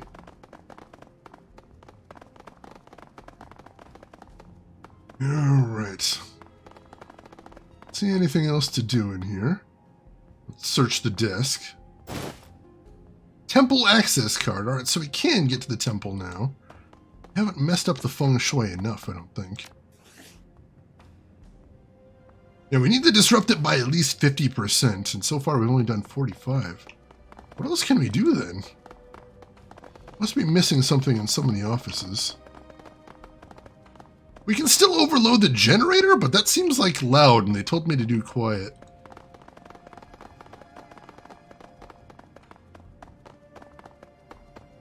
Let's see, did I miss anything in here? I'll take a real good look. Because we did a lot of things to mess around in here, but they were all pretty small. I think we need line of sight to be able to see what we can mess with. And since these things probably block a line of sight, good to move around a lot. No, I don't see anything else there. I mean, I think they'd normally be pretty noticeable, but after the damage we do to the gardens upstairs, they're going to be a lot less noticeable. Because we are going to fuck stuff up. And nobody's going to be thinking about a tiny crack in the bathroom mirror after we burn everything up there. They're going to be far too busy. And never mind the shotgun shells and everything. It's fine. It's fine. Don't worry. Everything's good. The energy here is still largely in balance. More damage can be done. Unless the disruption reaches fairly high levels, you won't get paid. Yeah, I know. Yeah, let's look around. Take another look around. I was hoping to try to see if this I could get in this door, but I don't think so. I guess that's not anything. Alright. Where else can we cause chaos, then? Actually, we might be able to do something more at the computer now that we know about the water systems. I should take another look at that. That might be a thing, I suppose.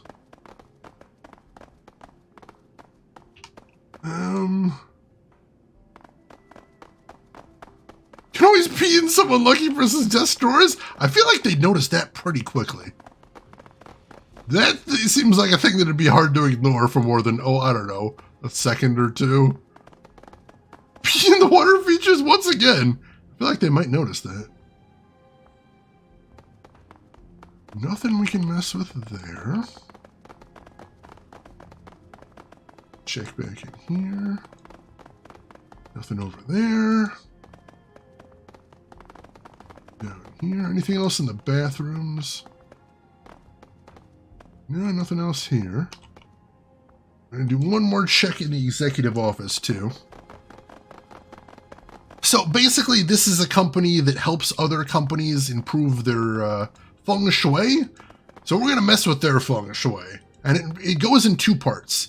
First of all, we're going to go in the office building and mess up the feng shui real subtly, which they would probably notice. So to make sure that they don't notice, we're then going to go to the rooftop garden and we're going to blow absolutely everything up. And that will distract them from all the subtle feng shui changes we've made. Seems like a fun plan to me. Alright, nothing else to do here. Let's check in that computer terminal again. Let's see if now that we know about the water, there's anything else we can do to mess that up. Hey Jim, does the fountain look more yellow than usual? Yeah.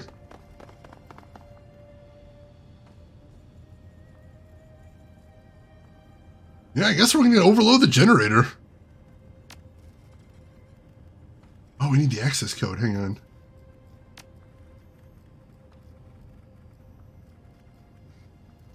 Is it 8484 again?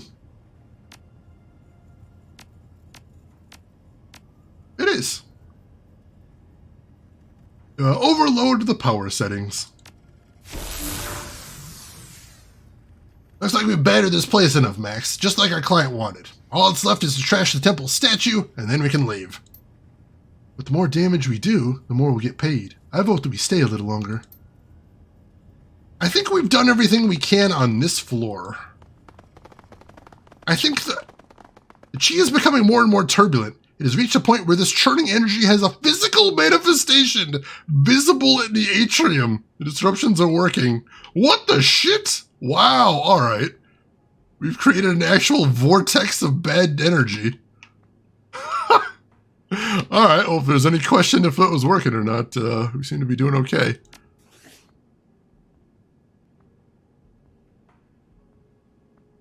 So yeah, I think these are going to be on the rooftop because I don't think there's anything else to do on this floor.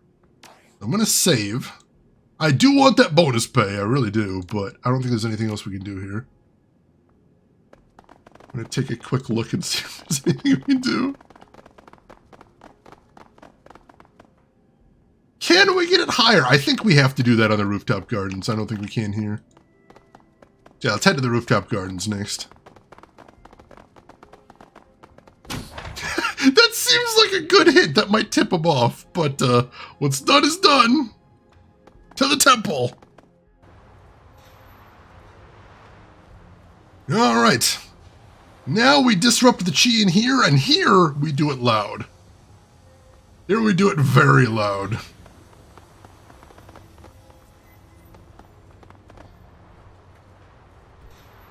Oh god, spirits.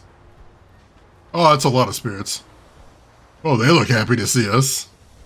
Oh, they have -1 willpower because we messed with the chi. That's fun.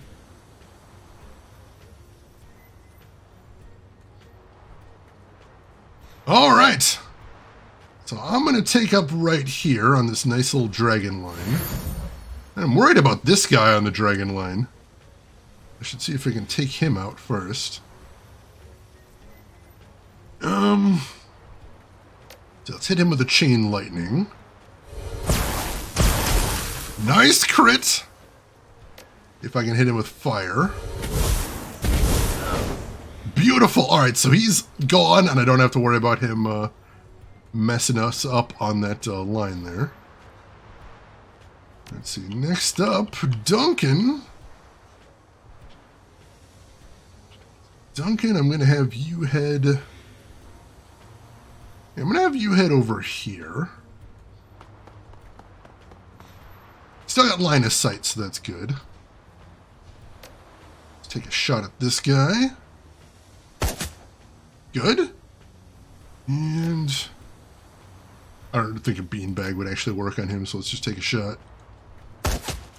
Nice! Then Isabel, you are going to post up right here.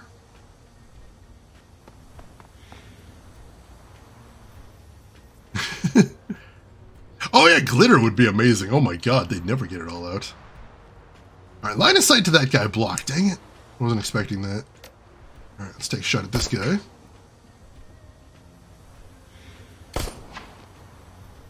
Ah, dang it. Alright, turn Crochet on. And...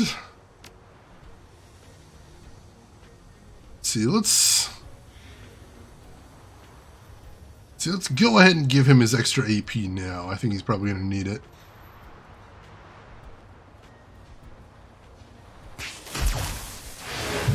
There we go.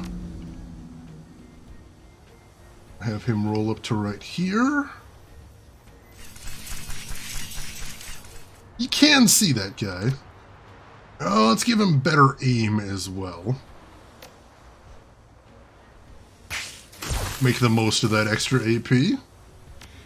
Alright. And a shotgun a dude. Oh, dang it.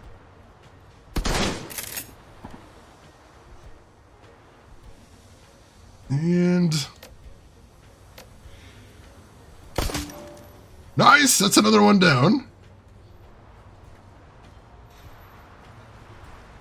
Alright. Got a 99% chance to hit that guy for some reason. So let's start with him.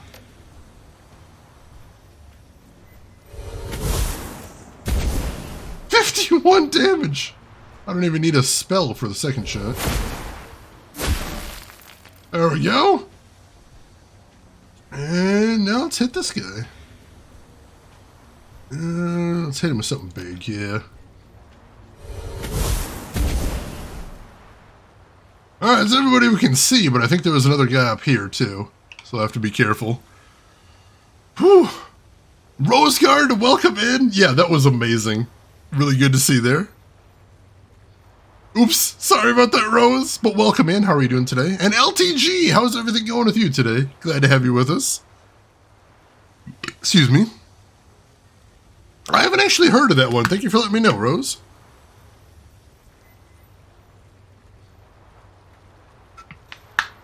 Drowned in moonlight, strangled by her own bra. That's fantastic. Emperor! Emperor, thank you so much for the gift sub. Gift sub number 1,341 in the channel. Very much appreciated, Emperor. You can't blast it, Rose. You just gotta deal with it. No blasting allowed. Like I said, I think there's another spirit up there. Aren't I supposed to be burning things? I don't see anything to burn here.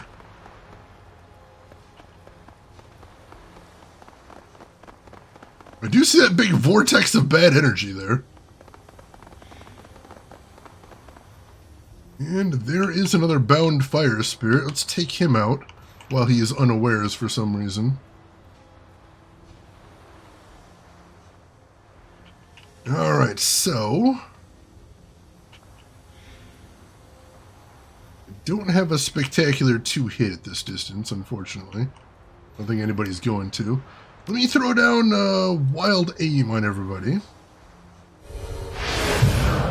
There we go. By everybody, I mean me and Duncan, of course. Let's see. Duncan, if you can put some damage into this guy. Nice. He is out in the open, which is lovely.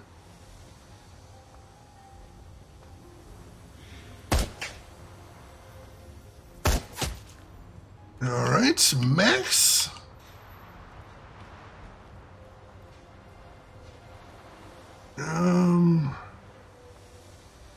I'm gonna risk getting Max a little bit closer. I really want a better 2-hit here. There we go, 70%, I like that. 76%, even better. 21 damage! Beautiful. Let's see, Isabel. Why don't you head up to right here. And take an aim shot. Nice! Alright, I noticed that killing those guys is also messing with the feng shui, so that's awesome.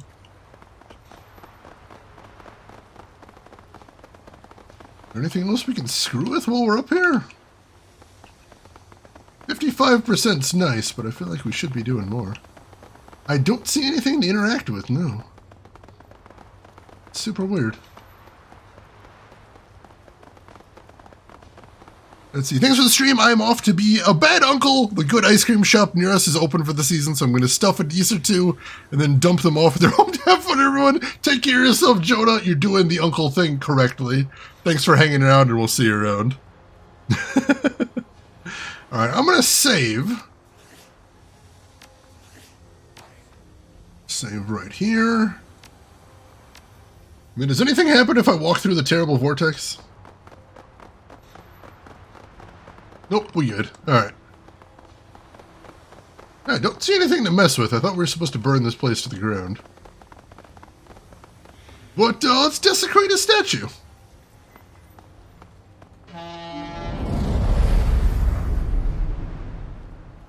Alright, and now we need to escape.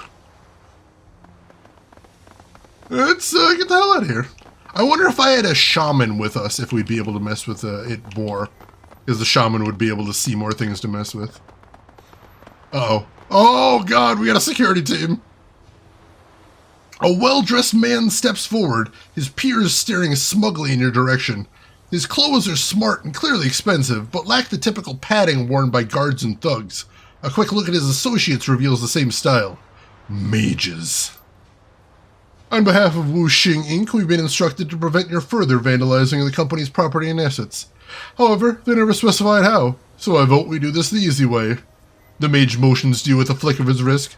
Leave no survivors. And of course they get the first action. God damn it.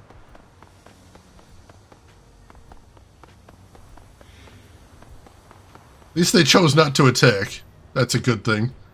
Otherwise that could get very ugly. Alright, oh God, that guy's on a dragon line. No.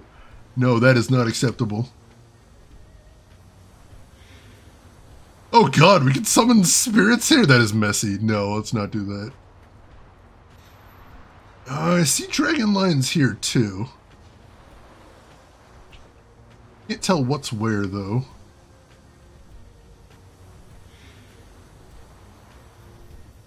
I think this is a dragon line, so I'm gonna stand right here.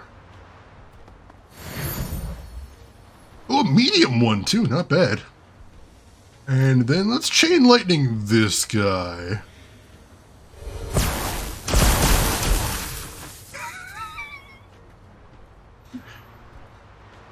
I'm having a good day. How about you, chat? I'm feeling lovely. How's your day going? Those were some very nice bounces. And, let's throw a mana bolt at this guy, too.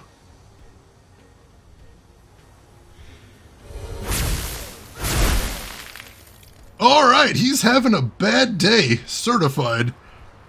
You did it. Yeah, some things fix themselves. It's a lovely thing. It really is. Alright, Duncan. Why don't you set up right here? Yeah, you set up right here. And then I need you to... I need you to take care of this guy.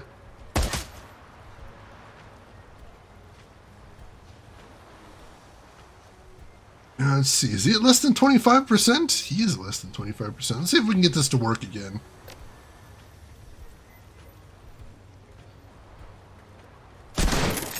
That worked. Alright, so... I can't see the dragon lines now, that's unfortunate. Alright, Isabel, I'm going to have you post up here.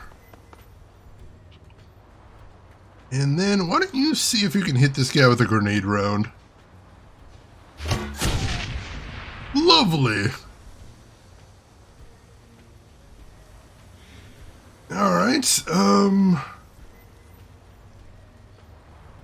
let's see, Ractor, I'm going to have you run back here. And you run back there. And then turn on Koshe. And then go ahead and give him 1 AP, or 2 AP, so he can cause chaos immediately.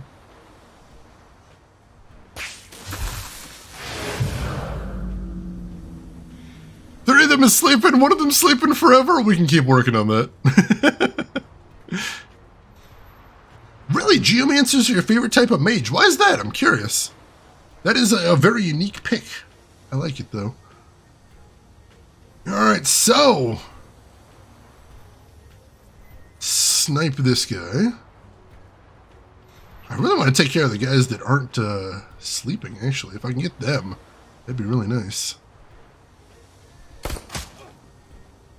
Alright, that is a hit there.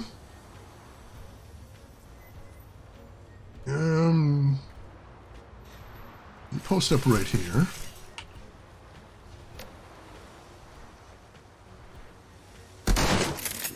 Nice. Nice.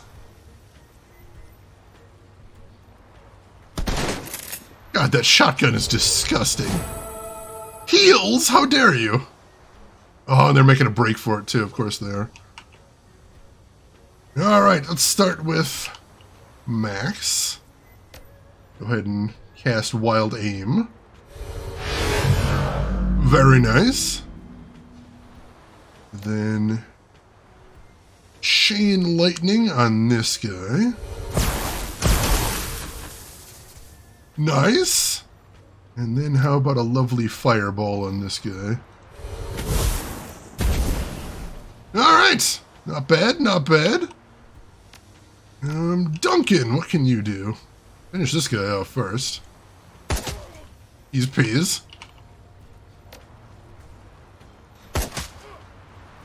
Oh, this guy's in cover, though, is the problem. Isabel might be able to snipe him. There we go. Okay. Is there any other chaos we can cause while we're up here? Fortunately, I'm not seeing anything. We're so close to 75. I was really hoping we'd get there, but I'm assuming we'd have to have a shaman with us. Oh, no, wait. I spoke too soon. Set fire to bushes. Oh, now we're talking. Now we're talking. All right, let's look around a little bit more now.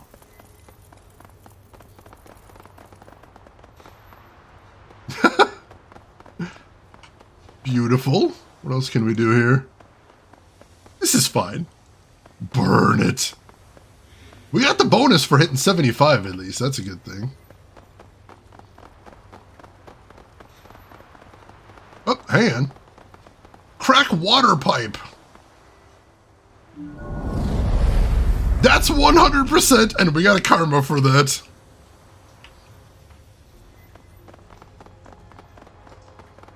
Beautiful, beautiful.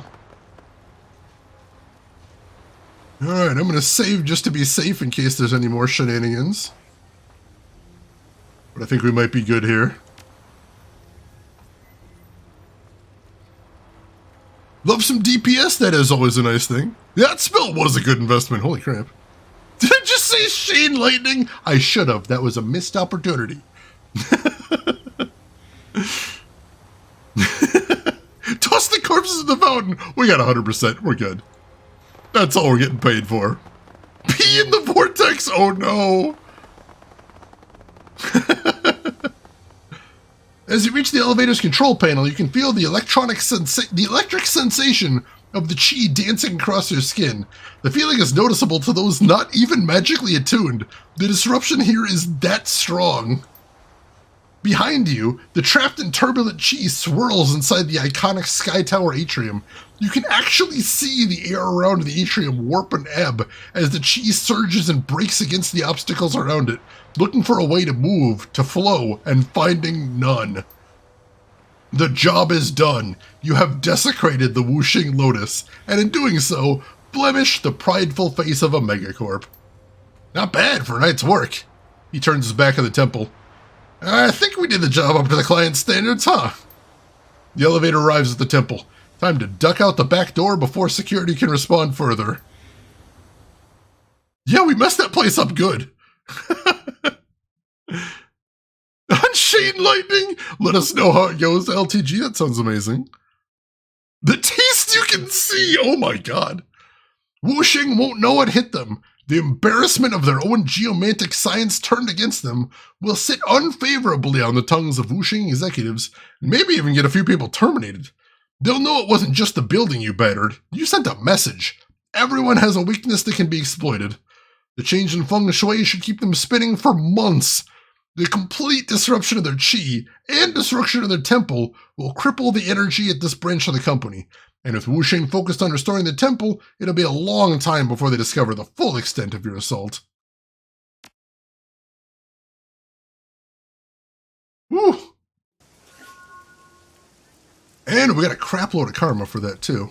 Ooh, also, we've got more levels for my team. That's going to be good. The Thank you for the GG, Emperor. And Perchance to Stream has invested in a Harvester sequel, throwing my points into the vortex. Thank you for that. Ren has also invested into a Harvester sequel. That should be a thing.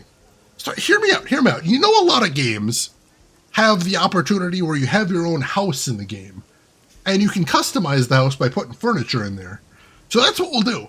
You have your own house in Harvester, and you can get furniture, and you can decorate it however you want. It'll be really cute. You get tons of customization.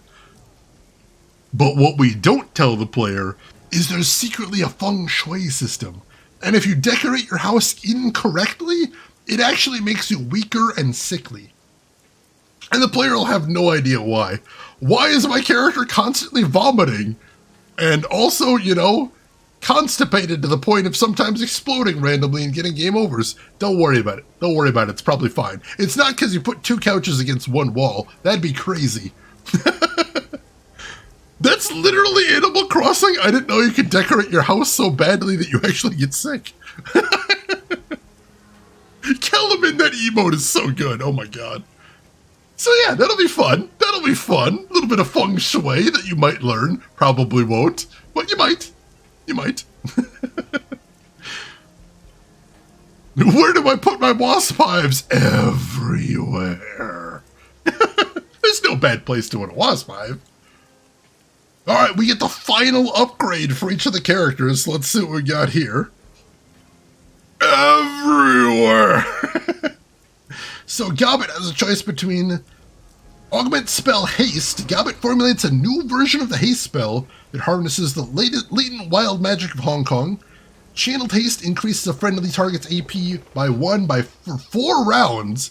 When cast, Gobbet's accuracy is increased by 15% for 4 rounds. Or Consume Spirit. Gobbet can now consume spirits and imbue herself with the power. We don't mess with spirits, so let's get the super haste. That sounds awesome. So constant vomiting is not normal? Please consult a physician. Alright, who we got next? Raptor. Raptor has Predator. Koshei's firearm systems are augmented with the addition of a heavy laser mount. Does plus 4 HP damage, plus 1 AP damage, and has plus 5% accuracy over the standard attack. That's amazing. Or Koshei Rip and Tear is actually the name of it. Koshei gains a new ability in the melee system where its legs latch on and tear armor away. Oh, we're using him as range, so we'll go for Predator. That sounds awesome anyway. Higher haste and accuracy? That's a cheat code. I love cheats. Rip and tear until the job is done. For Gaichu, we have Red Samurai. Gaichu gains a katana attack that can hit adjacent targets. I like that. Or Ghoul. Gaichu gains an ability which lets him regenerate 6 HP per round for 3 rounds. Oh man, I think like having adjacent targets would be a lot of luck. So let's go with Ghoul. That sounds pretty good. For Duncan, we have Lethal Force. Duncan has a magnetic cyber arm installed, allowing him to throw back incoming grenades. Oh, that's hilarious. Or Crowd Control. Duncan gains a new consumable item, a gas grenade. The grenade does minor HP damage, but creates a cloud of choking gas, which does EP damage to the affected targets. Oh, that does sound really nice. I want Lethal Force, though, because I know you can do some incredibly stupid stuff. Especially now, because I can have Duncan actually bait grenades, and then possibly just toss them back, which is hilarious. Yeah, there we go to that. I've seen that in the other Shadowrun games, where you can just bait them to toss grenades at you by grouping up, and then Duncan just throws them back. Who else we got? Isabel. We have a choice between Sabotage. Isabel's mini launcher now strips 1 armor with every normal shot. Or Espionage. While Isabel is jacked into the Matrix, attacks on her physical body are reduced by 3 damage. Oh, Sabotage. That sounds awesome. And that's everybody. Alright, some very cool abilities there. So, first order of business, let's head back to the ship and get our payment. We'll also have a little bit more cash waiting for us due to the pay data from the previous job that we'll be able to exploit. And, yeah, we got some more pay data to sell as well. Alright, to the computer! Alright, no new messages. Claim payment for the Wuxing sabotage run. 2,200! Beautiful. A little bird whispered in my ear that Wuxing's fortunes are already falling. Their stock value dropped by 2% already. The client finds this to be an acceptable indication of your success and has forwarded payment. I've attached your cut to this email. Kindly, Cheng. Thank you kindly. Nothing like more Nguyen. I'll never say no to that. Alright. Anything new happening in Shadowland?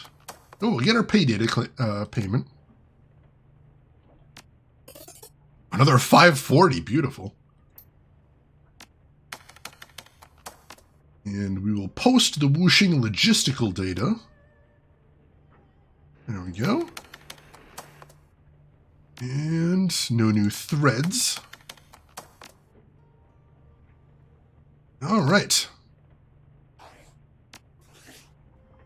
So we got 3,300. That's awesome. And we, oh my god, we got so many karma points. Let's spend some of those then.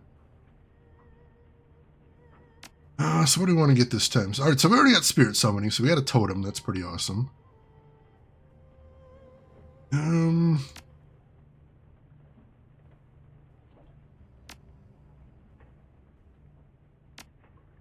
What else do we need?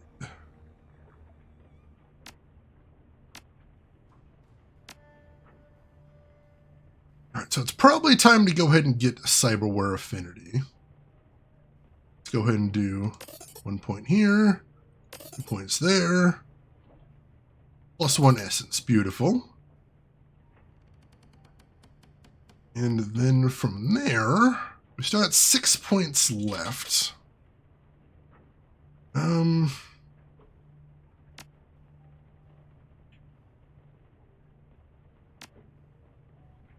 Kind of want to put another 4 into dodge, and then we'll leave the rest for right now. Yeah, I think let's do that. Put another 4 points into dodge. And then we'll just save the last 2. Oh yeah, we were aiming for an ability to let us see enemy XP. I think we got that one, actually. Did we? Yes, Biotech 2. So we got that already. So we've mostly got everything we need.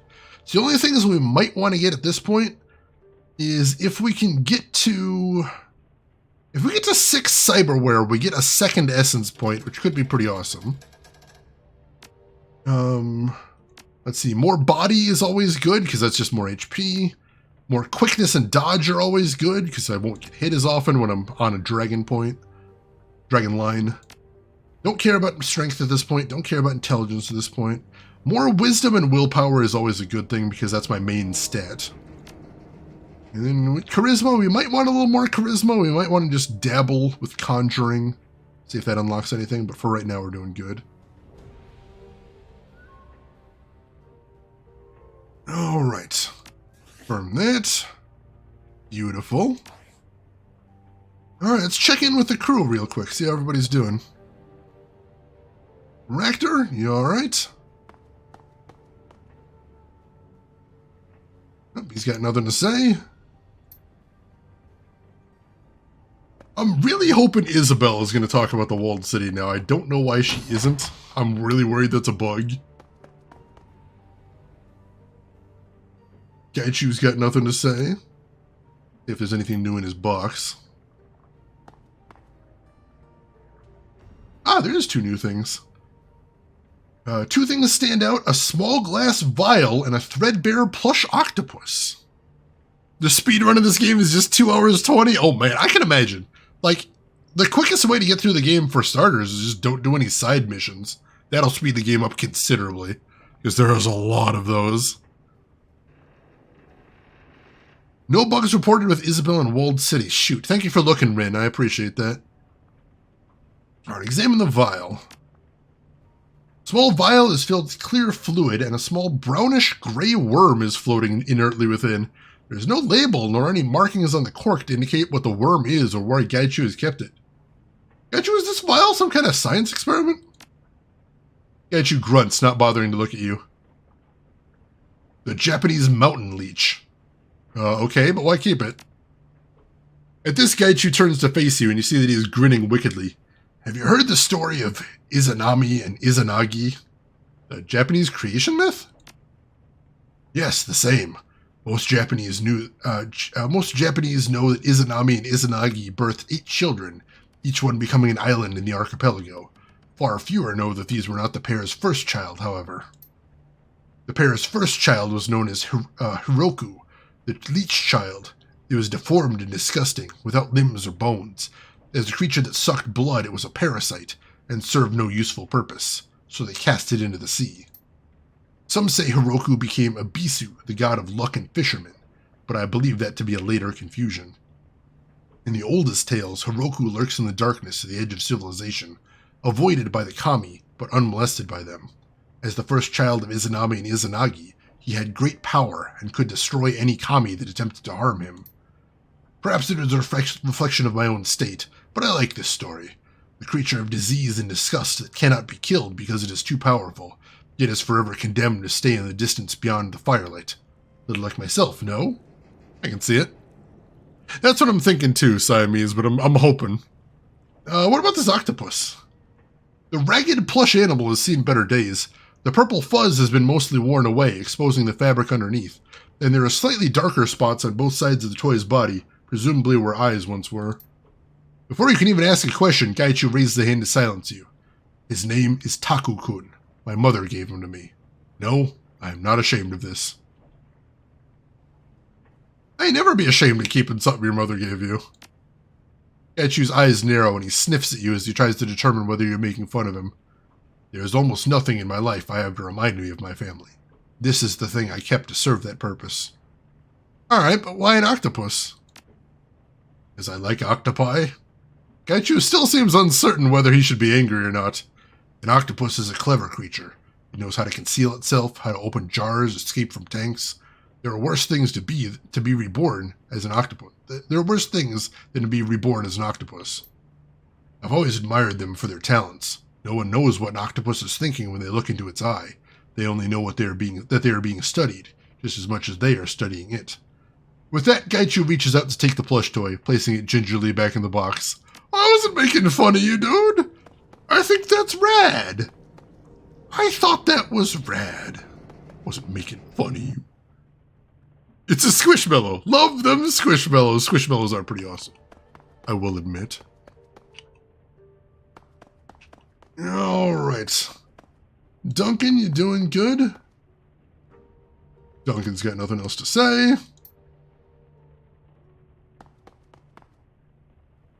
Head up the stairs. Isabel. Dang it, it's the same sequence as before.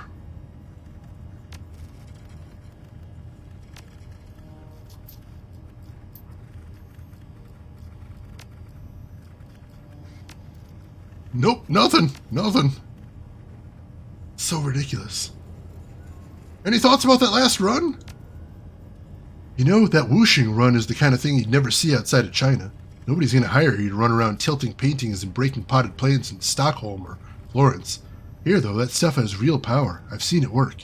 Use subtle shifts of geomancy can make or break projects, people, even companies. I don't have any idea how it works, but I've seen too many people's fortunes shift as soon as a feng shui master gets involved. I'm also not sure how much it can affect the fortunes of a company as big as Wuxing, but even a small shift is enough to cost a company like that millions of nuyen.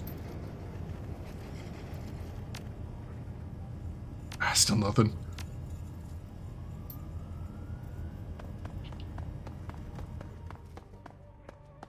Alright. A question about Isabel? I can't ask some more questions about Isabel. What about the other people that stayed behind? That other shaman you knew? They went bad. Crazy. That pig shaman that I knew wound up going full-on toxic. It was horrifying. Burned himself out in an orgy of blood. She shudders. Nasty business and not for me. I've heard toxic before in relation to mages. What does that mean? When a shaman goes toxic, he goes bad. It's like you invert the usual meaning of a totem. That's what a toxic shaman does. Dog shamans are loyal and friendly, like all good dogs are. A toxic dog shaman is rabid. They're both dog, but they're different aspects of dog. Get it? Alright, so your pig shaman friend went toxic? That's what I heard. You don't want to know what happened to him, what he became. It was pretty bad at the end, before the locals overwhelmed him. A lot of people died. Yeesh. I think that's all I need to hear for right now. Alright. That's everything here. So let us head outside. And first order of business is to hit up the magic shop and do some shopping. Excuse me. Might be able to get a new spell. Might be able to get some new armor. We'll see what we want to do. Alright, Crafty's got nothing else new going on. Alright. Let's see, as far as spells... God, Flamethrower 4. I would kind of want that really bad. Sounds incredible. What Mana Bolt do I have right now? I have Mana Bolt 3. I could upgrade that to 4. I don't use it super often, though.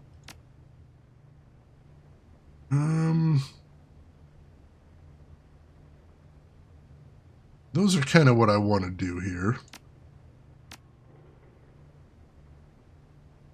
Like I said, I wouldn't mind having this imbued hermetic fetish. There's +1 willpower, +1 spellcasting. That's kind of what I do. So that sounds incredible. Ooh,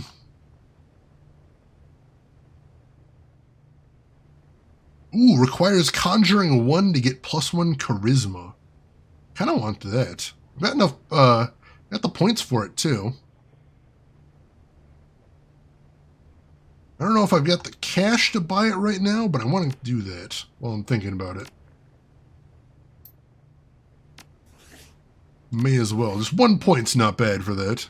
Don't mess with short pigs. They're tasty but deadly. I love it.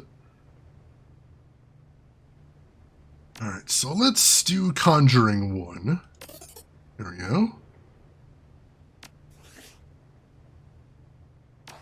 Alright. Now what do I want to get this time?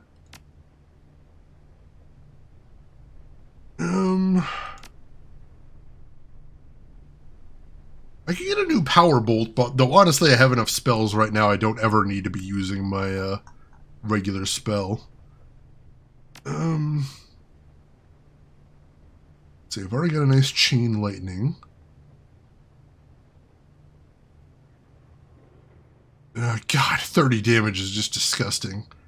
I kind of do want that immediately. Or so I hear, he says. Yeah, let's get Flamethrower 4. And we'll replace that with my old Flamethrower. Firm. And then we'll sell the old Flamethrower, see how much we get for that. $875, not too bad. Which puts us at $1,700. I don't think that's enough to get anything else we want here, unfortunately. No, I think I want to save up. I think the next thing I want to get is the Whooshing Lined Coat, which will get me an extra 2 points of armor, which is not a bad thing. And then after that, I'd kind of like to get Mana Bolt 4, just to have an extra big spell to throw around. And then after that, if we still have cash, there's some trinkets in here I wouldn't mind having. Like, +1 Charisma just sounds lovely. So, yeah, we can do that. And often toxic, don't eat brains. Don't eat brains. Don't do it. Don't eat brains. All right. And we are done here. All right. Walk over to right here, right in front of the boat. Prions. Don't do it, Shenanigans. It's not worth it. Now, we are going to save right here, and then this is going to be where we're going to wrap up for the day, I believe. So, once again, I appreciate everybody for hanging around. This was a blast today. We got 2 runs done. They were both awesome. We burned a lot of stuff down for funsies and for profit. We got a lot of money for burning stuff down, so that was good. Let's save again. It is that karma again. It would appear so. No third. We definitely don't have time for a third run. Or at least I wouldn't risk it anyway. So we are going to be back tomorrow, though. We're going to pick up right where we left off. But tomorrow might be another 2-run day. I'm thinking it, because we don't have as much to do around town, that might be the norm for right now. So I appreciate everybody being here. I hope you guys had fun as well. I hope you'll join us tomorrow. Like I said, we're starting to creep up on the end. We don't have much less to do, as you notice by all the dialogue trees being exhausted. So I'm really interested to see what happens next. So we're going to close it down for right now, but if you got a minute to spare, I would really appreciate it, because we still have to see who all else is online. So if you're not done watching Twitch, maybe I can send you somewhere cool. I'd like to try. So make sure to hit follow if you haven't already. That'll be the quickest way to find me tomorrow or at any point in the future if you'd like to stop back in. We'd love to have you. And while I am looking to see who all is online, there's some links in chat you might want to check out if you haven't seen them yet, including a link to my YouTube if you want to see any of the games I've played in the past, or get caught up on this one, either way. And we've got a link to my Discord. If you would like to chat with me or the rest of the community outside of the stream, feel free to join us there. And where are we going to go today? You know, honestly, I see somebody playing a game that I definitely want to check out. So let's head over there and say hello. Let me make sure they're not ending right this second. That would be bad. But otherwise, I think you might be in for a treat here. This is some wild stuff. So ladies and gentlemen, I would really love it if you would join me as we hop over on a raid to say hello to the Spider Cookie. Who today is she's a retro streamer. She often plays a lot of point-and-click adventure games, but plays all kinds of old retro PC games. And today she's playing something really special, Elder Scrolls Arena, which, correct me if I'm wrong, I believe that's the very first Elder Scrolls game.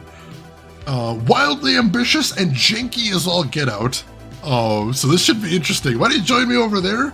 Say hi to Spider Cookie, hang out for a bit, throw her a follow if you like what she's doing. But hey, if you've got other things to do, I will just say, as I always do, have a good morning, afternoon, or evening, wherever you're at in the world. I will see you folks tomorrow for some more Shadowrun Hong Kong. Take care of yourselves till then, everybody.